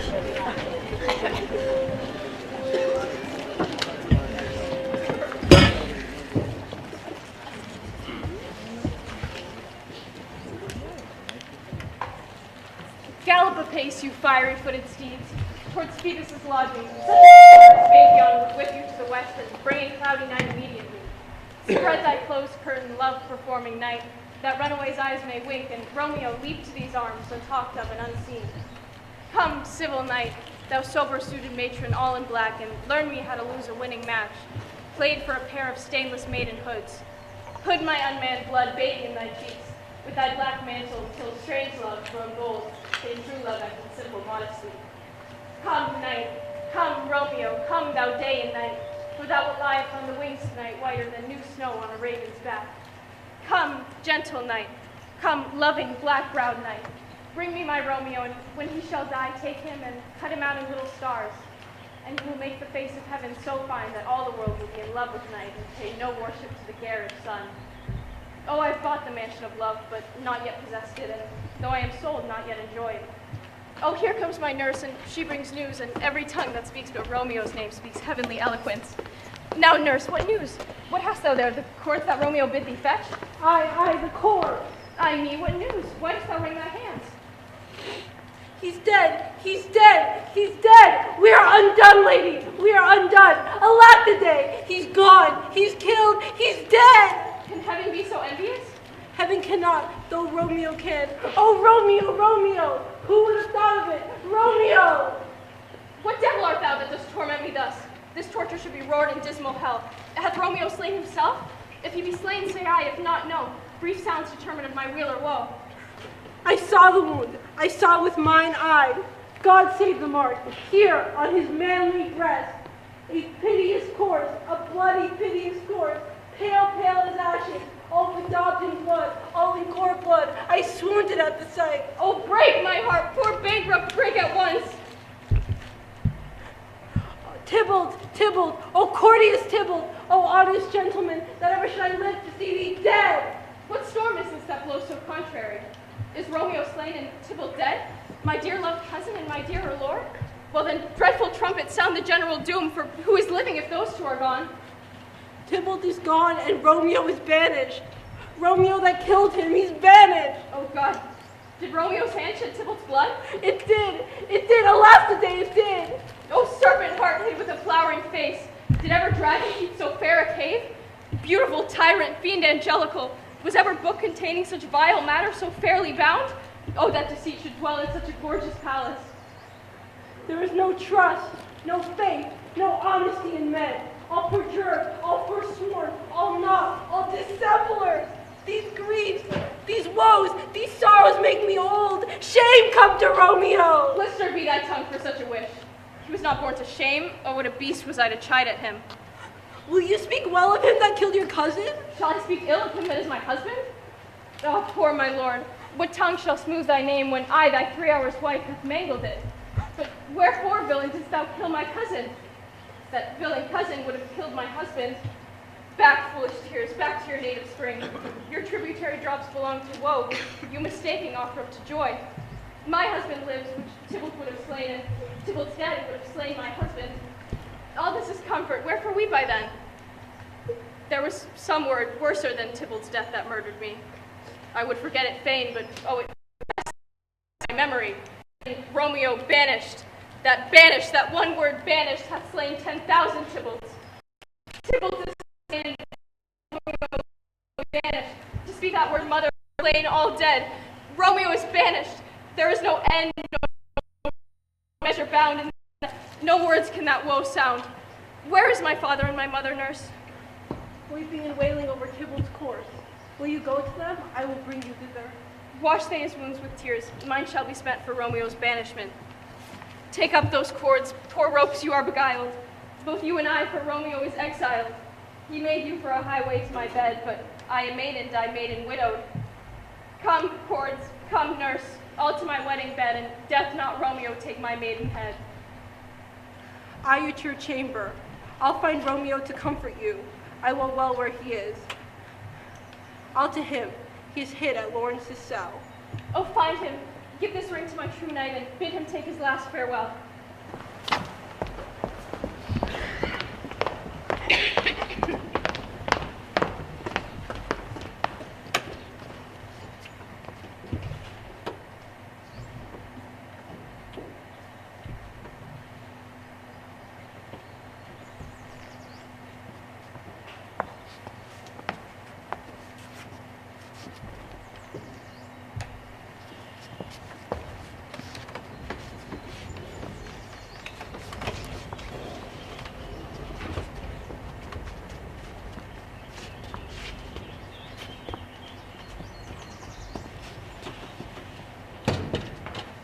Romeo! Come forth, thou fearful man! Father, what is the prince's doom? A gentler judgment hath vanished from his lips, not body's death, but body's banishment. Banish him. Be merciful, say death, for exile hath more terror in his look, much more than death. Do not say banishment. Hence from Verona art thou banished. Be patient, for the world is broad and wide. There is no world without Verona walls. Hence banish it is banished from the world. And world's exile is death, and banish it is death in this term. Calling death banishment, thou cuttest off my head with a golden axe and smellest upon the stroke that murders me. O deadly sin, O rude unthankfulness! Thy fault our law calls death, but the kind prince taking thy part hath rushed aside the law, and turned that black word death to banishment. This is dear mercy, and thou seest it not. It's torture, and not mercy. Heaven is here, where Juliet lives, and every cat, and dog, and little mouse, every unworthy thing may live here and look upon her, but Romeo may not. He is banished. And sayest thou yet that banishment is not death? Hast thou no poison mixed, no sharp ground knife, no sudden means of death, though ne'er so mean, but banish it, to kill me, banish it? O friar the damned use that word in hell, howlings attend it. How hast thou the hearts, being a divine, a ghostly confessor, sin absolver, and my friend professed to mangle me with that word banish it. Thou fond madman, hear me but speak a word. Thou would speak again of banishment. I'll give thee armor, keep off that word. Adversity speaking of philosophy, yet comfort thee, though thou art banished. Yet banish it, hang up philosophy. Unless philosophy can make a Juliet and a town, reverse the prince's doom. It helps not, it prevails not. Talk no more. Oh, then I say madmen have no ears. I should that with the wise men have no eyes. Let me dispute with thee of thy estate. Thou canst not speak of that thou dost not feel. Wert thou young as I, Juliet thy love, an hour but married, Tybalt murdered, doting like me, and like me banished, then mightst thou speak. Then mightst thou tear thy hair and fall upon the ground as I do now, taking the measure of an unmade grave. Rise, would not. Could Romeo hide thyself? Hark, how they knock. Who's there? Romeo, rise. Not so hard. Whence come you? What's your will? Let me come in, and you shall know my errand. I come from Lady Juliet. Welcome, then. Oh, holy friar! Oh, tell me, holy friar! Where is my lady's lord? Where is Romeo? They are on the ground, with his own tears made drunk. Oh, he is in my mistress's case, blubbering and weeping, weeping and blubbering. Stand up, stand up, stand, and you be a man. For Juliet's sake, for her sake, Rise and stand. Why should you fall so deep in an O? Nurse! Ah, sir, ah, sir. Well, that's the end of it all! Speaks out, Juliet. How is with her? How does she? And where is she? And what says my handsome lady to her concealed love? Oh, she says nothing, sir, but weeps and weeps, and falls into her bed, and then starts up again. And Tybalt calls, and then on cries Romeo, and down falls again. As if that name, shot from the deadly level of a gun, did murder her. Oh, tell me, Friar, tell me, which part of his vile anatomy thought that lane lodged? Tell me, son, I may sack the hateful mansion. Hold thy desperate hands! Thou hast amazed me. By my holy order, I thought thy disposition better tempered. Hast thou slain Tybalt? Wilt thou slay thyself? And slay thy lady too that lives in thee, by doing damn and hate upon thyself. Fie, fie, shamest thy shape, thy love, thy wit. What roused thee, man? Thy Juliet is alive, for whose dear sake thou wast but lately dead. There art thou happy. Tybalt would kill thee, but thou slews Tybalt. There art thou happy too. The law that threatened death becomes thy friend and turns it to exile. There art thou happy. A pack of blessings lights upon thy back. Happiness courts thee in her best array. But like a misbehaved and sullen wench, thou pouts upon thy fortune and thy love. Take heed, for such die miserable. Go, get thee to thy love as was decreed. Ascend her chamber hence and comfort her. But look thou say not till the watch be set, for then thou canst not pass to Mantua, where thou shalt live till we can find a time to blaze your marriage, reconcile your friends, beg pardon of the prince, and call thee back in 1,000 times more joy than thou wentst forth in lamentation. Go before, nurse, commend me to thy lady, and bid her hasten all the house to bed, which heavy sorrow makes the map done too. Romeo is coming. Oh, Lord, I could have stayed here all night to hear good counsel. Oh, what learning is. My Lord, I will tell my lady you will come. Do so, and bid my suit prepare to chide. Here, sir, a ring she bid me give you, sir. I you make haste, for it grows very late.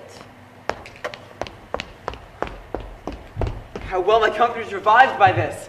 Go hence, good night, and here stands all your state. Either be gone before the watch be set, or by the break of day disguised from hence. Sojourn in Mantua, I'll find out your man, and he shall signify from time to time every good hap to you that chances here. Give me thy hand. 'Tis late. Farewell. Good night. But what a joy, past joy calls out to me. And were a grief so brief to part with thee. Farewell.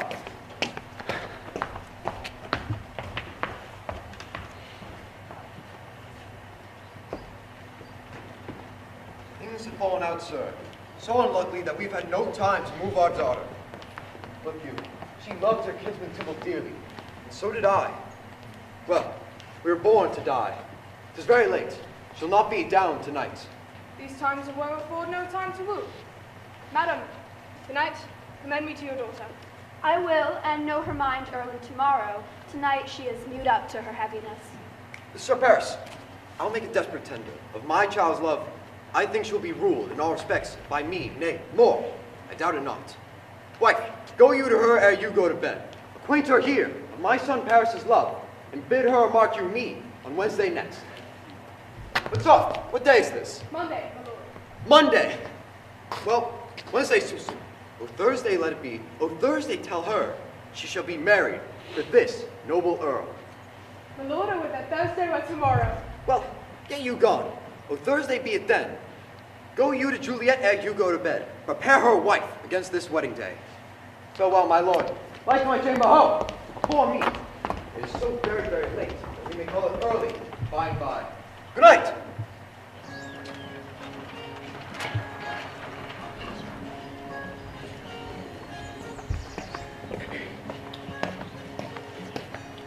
Wilt thou be gone?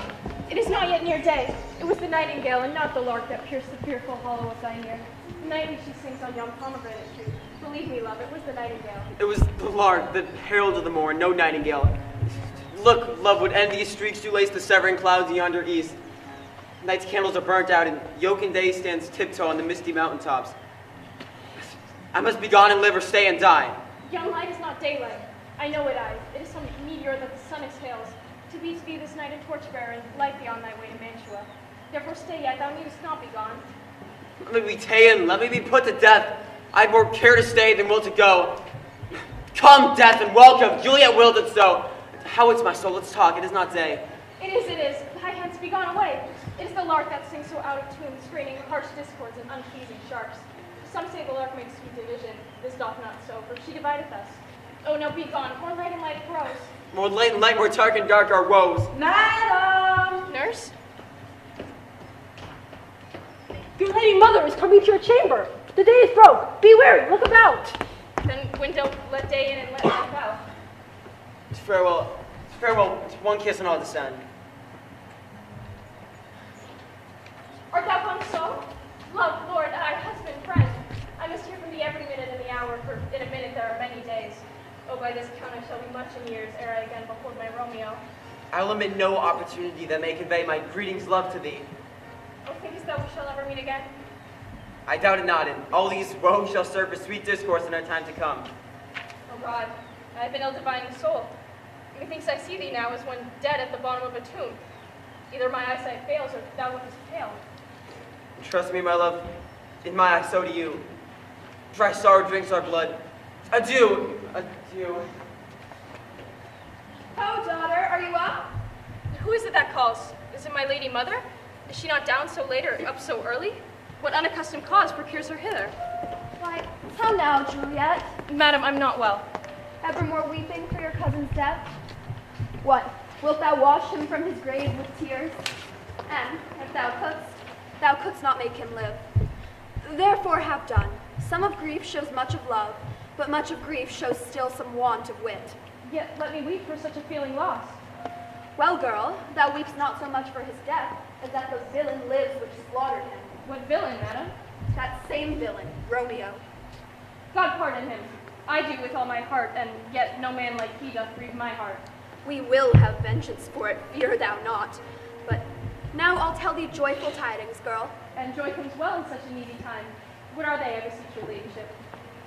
Well, thou hast a careful father, child, one who, to put thee from thy heaviness, hath sorted out a sudden day of joy, that thou expects not, nor I look not for. Madam, in happy time, what day is that?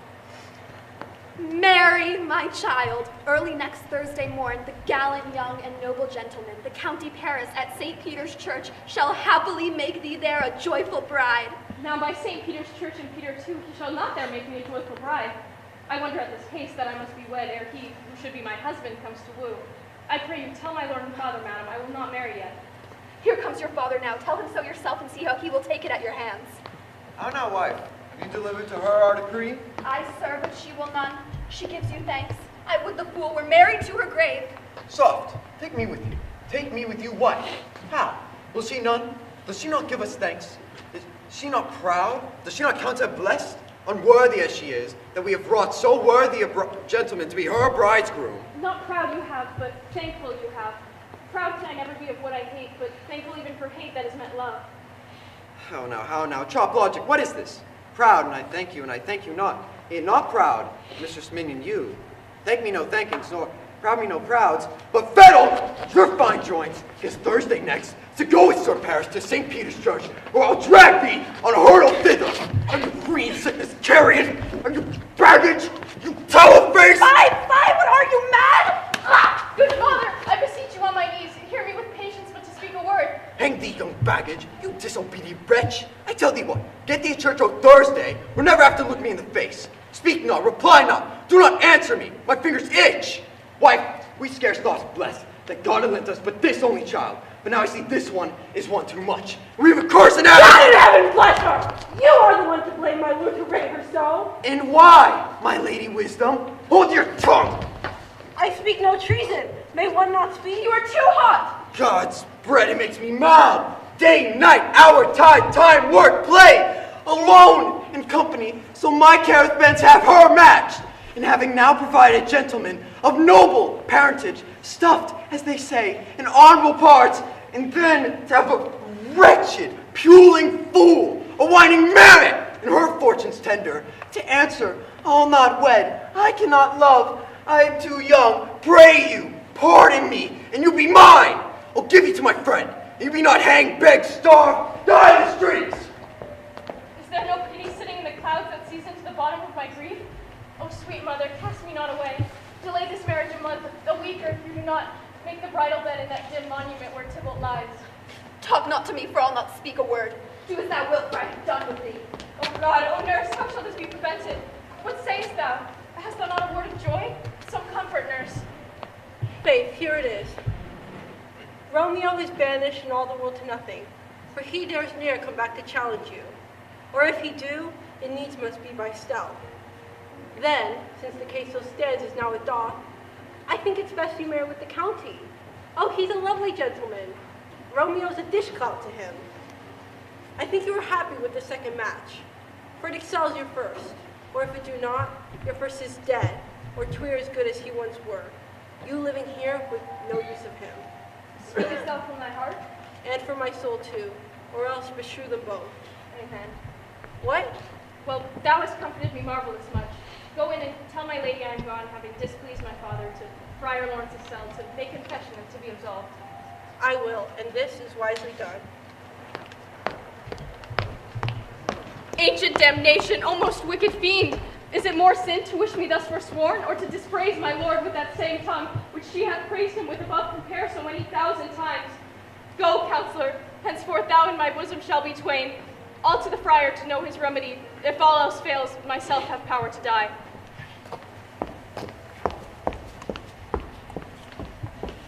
On Thursday, sir. The time is very short. My father Capulet will have it so, and I am nothing slow to slack his haste. You say you do not know the lady's mind. Uneven is the course, I like it not. Immoderately she weeps for Tybalt to death, and therefore have a little talk of love, or Venus smiled not in house of tears. Now, sir, her father counts it dangerous that she doth give her sorrow so much sway, and in his wisdom he has our marriage to stop the inundation of her tears. Now do you know the reason for his haste?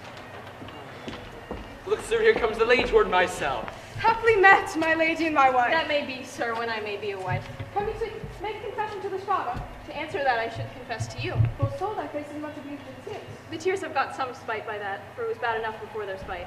Thou wrongest it more than tears with that report. That is no slander, sir, which is a truth, and what I spake it to my face. Thy face is mine, and thou hast slandered it. It may be so, for it is not mine own. Are you at leisure now, holy father? Shall I come to you at evening mass? My leisure serves me, pensive daughter. Now, my lord, we must entreat the time. Alone. God shield that should disturb devotion. Juliet, on Thursday early will I rouse you. Till then, adieu, and keep this holy kiss. Oh, shut the door, and when thou hast done so, come weep with me, past hope, past cure, past help. Ah, Juliet, I already know thy grief. It strains me past the compass of my wits. I hear thou must and nothing make arrogance. On Thursday next be married to this county. Tell me not that thou hearest of this, unless thou tell me how I may prevent it. Give me some present counsel, or behold, twixt my extremes and me this bloody knife shall play the empire. Be not so long to speak, I long to die, if what thou speakest speak not of remedy. Hold, daughter, I do spy a kind hope. If rather than to marry County Paris thou hast the strength and will to slay thyself, then it is likely thou wilt undertake a thing like death to chide away this shame. And if thou darest, I'll give thee remedy. Oh, bid me leave rather than marry Paris, off the battlements of yonder tower, or walk in thievish ways. Bid me lurk where serpents are, chain me with roaring bears, or bid me go into a new-made grave and hide me with a dead man in his shroud. Things that to hear them told have made me tremble. I will do without fear or doubt to live an unstained wife to my sweet love. Hold then. Go home, be merry, give consent to marry Paris. Wednesday is tomorrow. Tomorrow night, look that thou lie alone. Let not thy nurse lie with thee in thy chamber. Now, take thou this vial. Being then in bed, and this distilled liquor drink thou off. When presently through all thy veins shall run a cold and drowsy humor, for no pulse shall keep his native progress, but surcease no warmth, no breath shall testify thou livest. And in this borrowed likeness of shrunk death thou shalt continue 42 hours, and then awake as from a pleasant sleep. Now when the bridegroom in the morning comes to rouse thee from thy bed, there art thou dead. Then as the manner of our country is, thou shalt be born to that same ancient vault where all the kindred of the Capulets lie. In the meantime, against thou shalt awake, shall Romeo by my letters know our drift, and thither shall he come. And he and I will watch thy waking, and that very night shall Romeo bear thee hence to Mantua, and this shall free thee from this present shame. Give me, oh, tell me not of fear. Hold, get you gone, be strong and prosperous in this resolve. I'll send a friar with speed to Mantua with letters to thy lord. Love give me strength, and strength help afford. Farewell, dear father.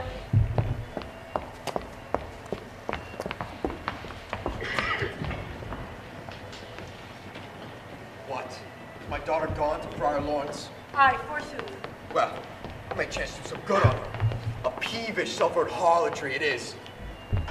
See where she comes from shrift with a merry look. How now, my headstrong? Where have you been gadding? Where I've learned me to repent the sin of disobedient opposition to you and your behests, and am enjoined by Holy Friar Lawrence to fall prostrate here and beg your pardon. Pardon, I beseech you. Henceforward I am ever ruled by you. Send for the county. Tell them of this. All this not laid up tomorrow morning.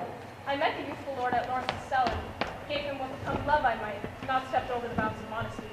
Why, I'm glad on't. This is well. Stand up. This is as should be. This reverend holy friar, our whole city is much bound to him. Nurse, will you come with me into my closet to sort such needful ornaments as you see fit to furnish me tomorrow? No, not till Thursday. There's time enough. Go, nurse. Go with her. We'll to church tomorrow.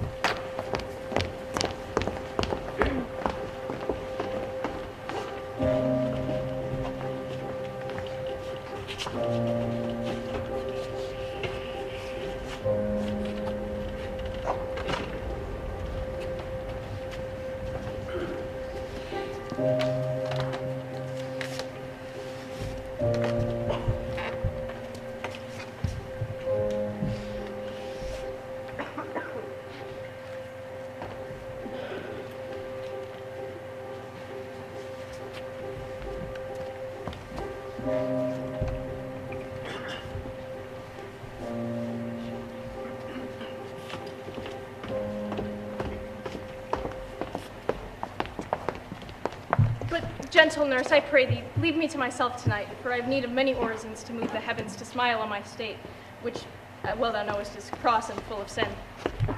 What, are you busy, ho? Need you my help? No, madam, we've culled such necessaries as are behoveful for our state tomorrow. Get thee to bed and rest then, for thou hast need. Farewell. God knows when we shall meet again. I have a faint cold, fear thrills through my veins that nearly freezes up the heat of life. I'll call them back again to comfort me. Nurse? What should she do here? My dismal scene I needs must act alone. Come, vile. What if this mixture do not work at all? Shall I be married then tomorrow morning? No, no.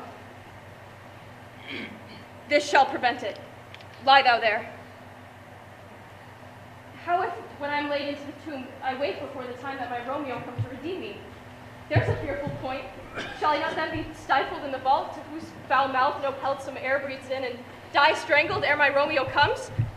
Alack, alack, it is not like that I, so early waking, what with loathsome smells and shrieks like mandrakes torn from the earth, that living mortals hearing them run mad. Oh, when I wake, shall I not be distraught, environed with all these hideous fears, and madly play with my forefather's joints, and pluck the mangled tybalt from his shroud, and in this rage, as with some kinsman's bone, as with a club, dash out my desperate brains? Oh, look! Methinks I see my cousin's ghost seeking out Romeo, who did spit his body upon a rapier's point. Stay, Tybalt, stay!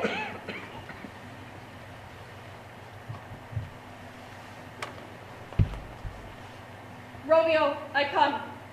This I do drink to thee.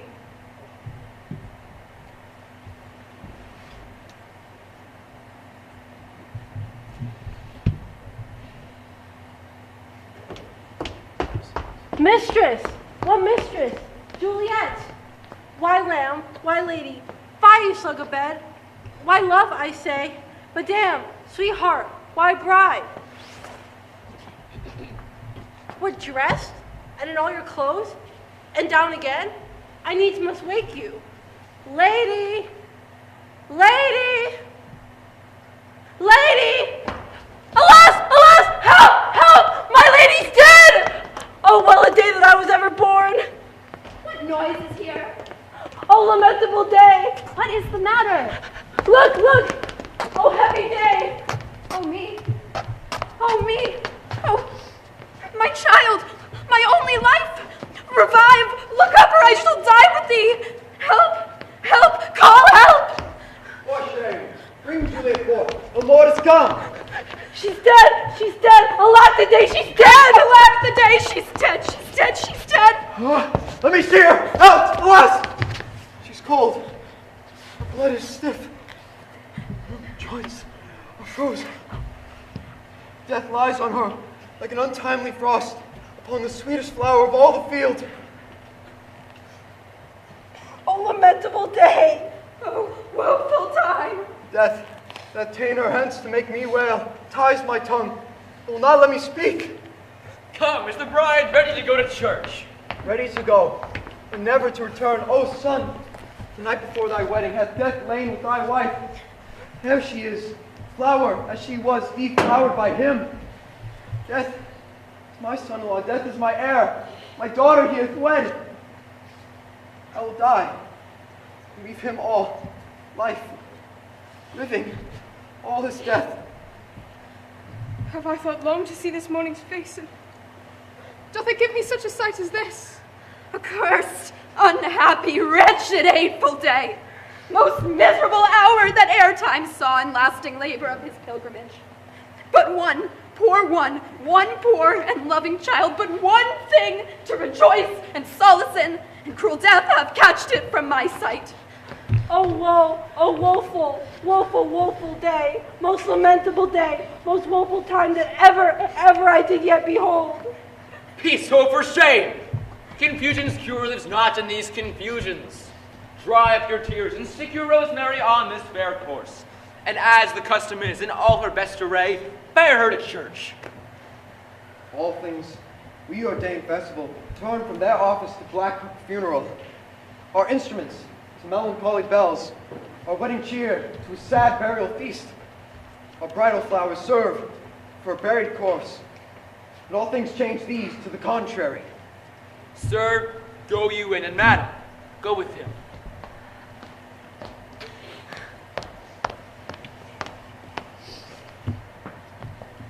And go, Sir Paris, everyone prepared to follow this fair course unto her grave. The heavens do lower upon you for some ill. Move them no more by crossing their high will.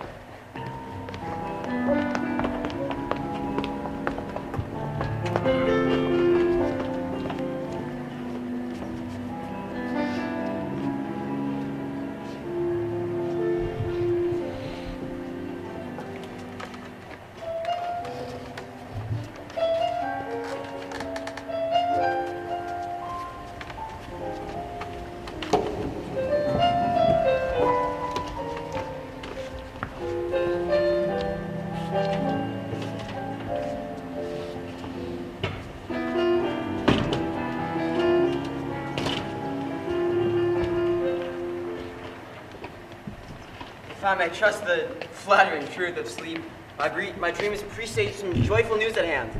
I dreamt my lady came and found me dead, and breathed such life with kisses on my lips that I revived, and was an emperor. News from Verona. How now, Balthazar? Dost thou not bring me letters from the friar? How fares my lady? Is my father well? How doth my Juliet? That he asked again, for nothing can be ill if she be well. Then she is well, and nothing can be ill. Her body sleeps in Capel's monument, and her immortal part with the angels lives. I saw her laid low in her kindred's vault, and presently took post to tell it you. Is it even so? Then I defy you, stars. Hast thou no letters to me from the friar? No, my good No lord. matter, get thee gone. Hire those horses, I'll be with thee straight. Well, Juliet, I will lie with thee tonight. Let's see for means. O mischief, thou art swift to enter in the thoughts of desperate men. Do you remember an apothecary?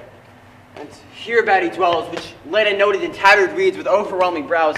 Sharp misery had worn him to the bone. Noting this penury, to myself I said, and if a man did need a poison who sailed his present death in Mantua, here lives a kid of French who would sell it him. Now the same thought did but forerun my need, and the same needy man must sell it me. I see that thou art poor. Hold. There is 40 ducats. Let me have a dram of poison, so soon speeding it, or as it will disperse itself through all the veins, that the life-weary taker may fall dead. Such mortal drugs I have, but Mantua's law is death to any he that utters them. The world is not thy friend, nor the world's law. If the world affords no law to make thee rich, then be not poor, but break it, and take this. My poverty, but not my will, consents. I pay thy poverty and not thy will.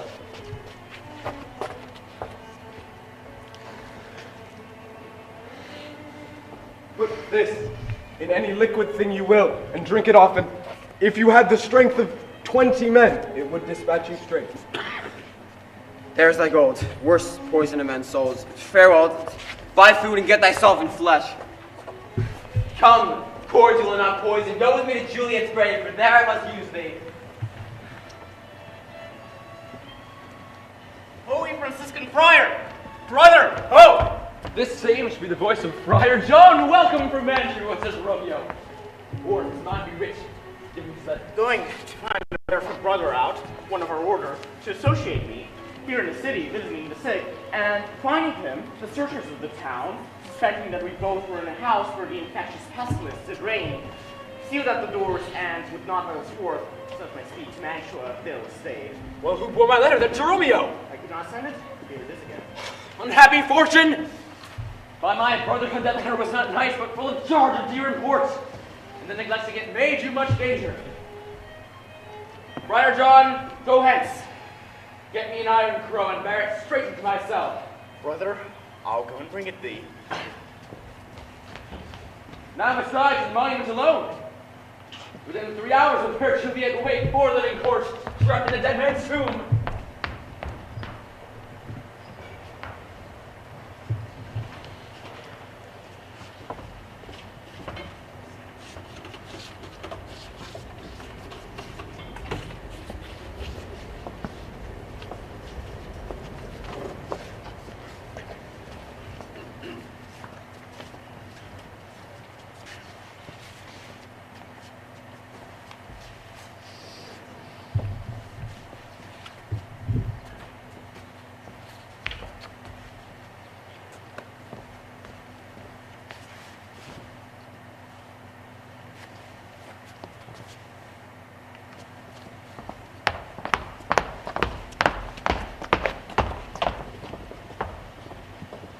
Give me thy torch, boy, hence, and stand aloof. Yet, put it out, for I would not be seen. Whistle then to me a signal thou hearest something approach. Give me those flowers. Do as I bid thee, go. I am almost afraid to stand alone here in the churchyard, yet I will adventure.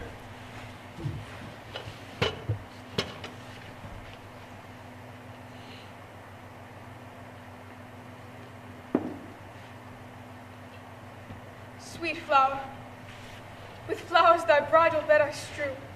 Oh woe, thy canopy is dust and stones, which with sweet water nightly I will do, or wanting that, with tears distilled by moans. The obsequies that I for thee will keep, nightly shall be to strew thy grave. Weep. Boy gets warning something doth approach. What cursed foot wanders this way tonight to cross my obsequies of true love's right? What, with a torch? Muffle me night a while.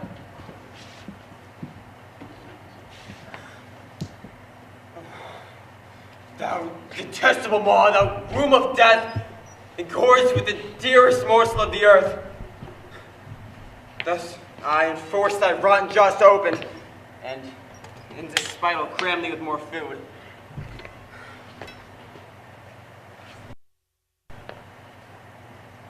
Stop thy unhallowed toil, thou Montague! Ah! Can vengeance be pursued further than death? Condemned villain! I do apprehend thee, obey, and go with me, for thou must die. I must indeed, and therefore came I hither. Good, gentle youth, tempt not a desperate man. Fly hence and leave me. Oh, think upon these gone. Let them affright thee. I beseech thee, youth, put not another sin upon my head by urging me to fury. Oh, be gone. I do defy thy conjurations, and apprehend thee for a felon here. Would thou provoke me? Then have at thee, boy.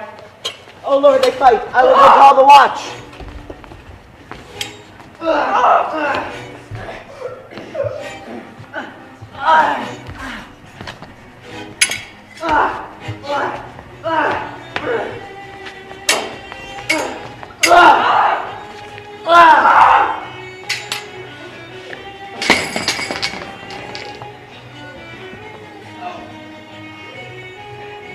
slave! Now be merciful! Open the tomb! Lady Juliet! In faith I will.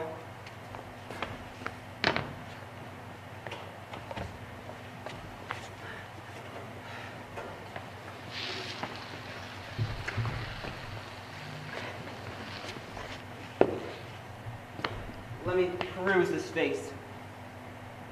Where she shows kin to the noble county Paris, I will bear thee in a triumphant grave. Grave? I know a lantern, slaughtered youth, for here lies Juliet.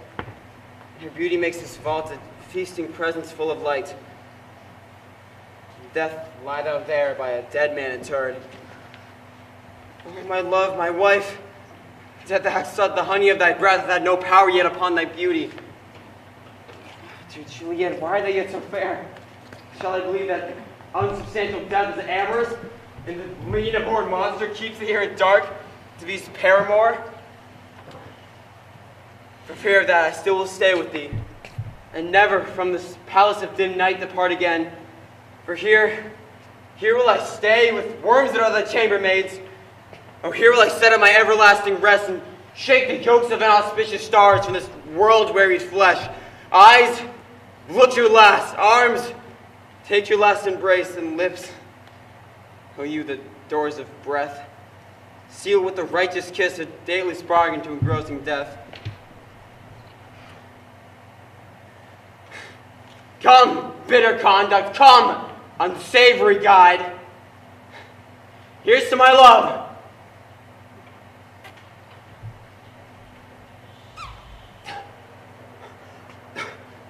Oh, true apothecary, drive too quick. Thus, with a kiss, I die.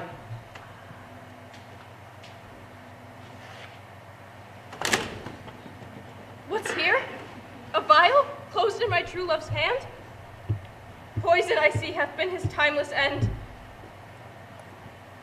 Oh, churl, drunk all and left no friendly drop to help me after?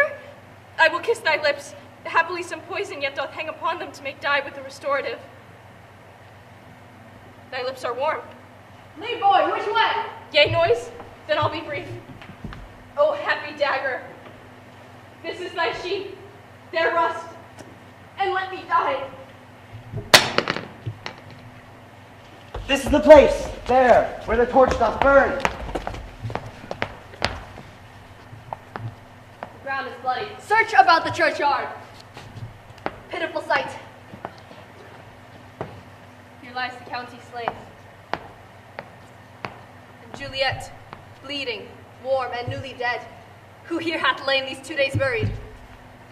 Go, tell the prince, run to the Capulets, raise up the Montagues. Here's Romeo's man. We found him in the churchyard. Hold him in safety till the prince come hither. Here is a friar that trembles, sighs, and weeps. We took this spade and this mattock from him as he was coming from this churchyard side. A great suspicion. Stay the friar too. What misadventure so early up that calls our person from our morning's rest? Sovereign, here lies the county Paris slain, and Romeo dead, and Juliet dead before, warm and new killed. Sir, see, and know how this foul murder comes. Oh, heavens. Oh, wife, look at how our daughter bleeds.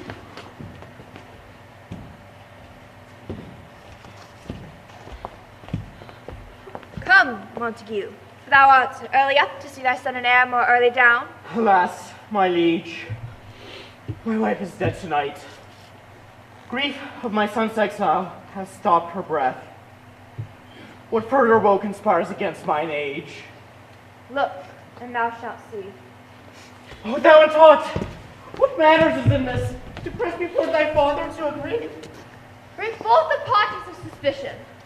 I am the greatest, able to do least yet most suspected, as the time and place doth make against me of this direful murder. Then say at once what thou dost know in this. Romeo, they're dead, his husband to that Juliet. And she, they're dead, that Romeo's faithful wife. I married them, and their stolen marriage day was to Tybalt doomsday, whose untimely death banished the new-made bridegroom from the city. You, to remove that siege of grief from her, betrothed and married her forced to County Paris. Then comes she to me, and with wild looks bid me devise some mean to rid her from this second marriage. Or in my cell there would she kill herself? Then gave I her, so tutored by my art, a sleeping potion, which so took effect as I intended. For it brought on her the form of death. Meantime, I writ to Romeo that he should hither come as this dire night to help to take her from her borrowed grave, being the time the potion's force should cease. But he which bore my letter, Friar John, was stayed by accident, and yesternight returned my letter back. Then all alone, at the prefixed hour of her awaking, he might have taken her from her kindred's wealth, meaning to keep her closely at my cell, till I conveniently could send to Romeo. But when I came, some minutes ere the time of her awaking, here untimely lay the noble Paris and true Romeo dead. She wakes, and as it seems, did violence on herself. All this I know, and to the marriage, her nurse is privy. And if aught in this miscarried by my faults, my old life be sacrificed some hour before its time unto the rigor of severest law. We still have no need for... Where's Romeo's man? What can he say in this? I brought my master news of Juliet's death, and then in post he came from Mantua, to the same place, to the same monument. This letter he early bid me give his father, and threatened me with death going in the vault. I departed not, and left him there. Give me the letter, I will look upon it. Where is the county's page that raised the watch? Sirrah, what made your master in this place? He came with flowers to strew his lady's grave, and bid me stand aloof, and so I did. Anon comes one with light to open the tomb, and by and by my master drew on him. And then I ran away to call the watch. This letter doth make good the friar's words. Their course of love, the tidings of a death. And here he writes that he did buy poison of a poor apothecary, and therewithal came to this vault to die and lie with Juliet. Capulet, Montague, see what a scourge is laid upon your hate, that heaven finds means to kill your joys with love. And I, for winking on your discords too, have lost a brace of kinsmen. All are punished. Oh, brother Montague, give me thy hand. This is my daughter's jointure, no more can I demand. But I can give you more, for I will raise her statue in pure gold, that while her own by that fame is known, there shall no figure at such rate be set as that of true and faithful Juliet. A gloomy peace this morning with brings. The sun for sorrow will not show his head. Go hence and talk more of these sad things. Some shall be pardoned, and some punished. For never was a story of more woe than this of Juliet and her Romeo.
They did eat that. They ate and they didn't leave anything behind.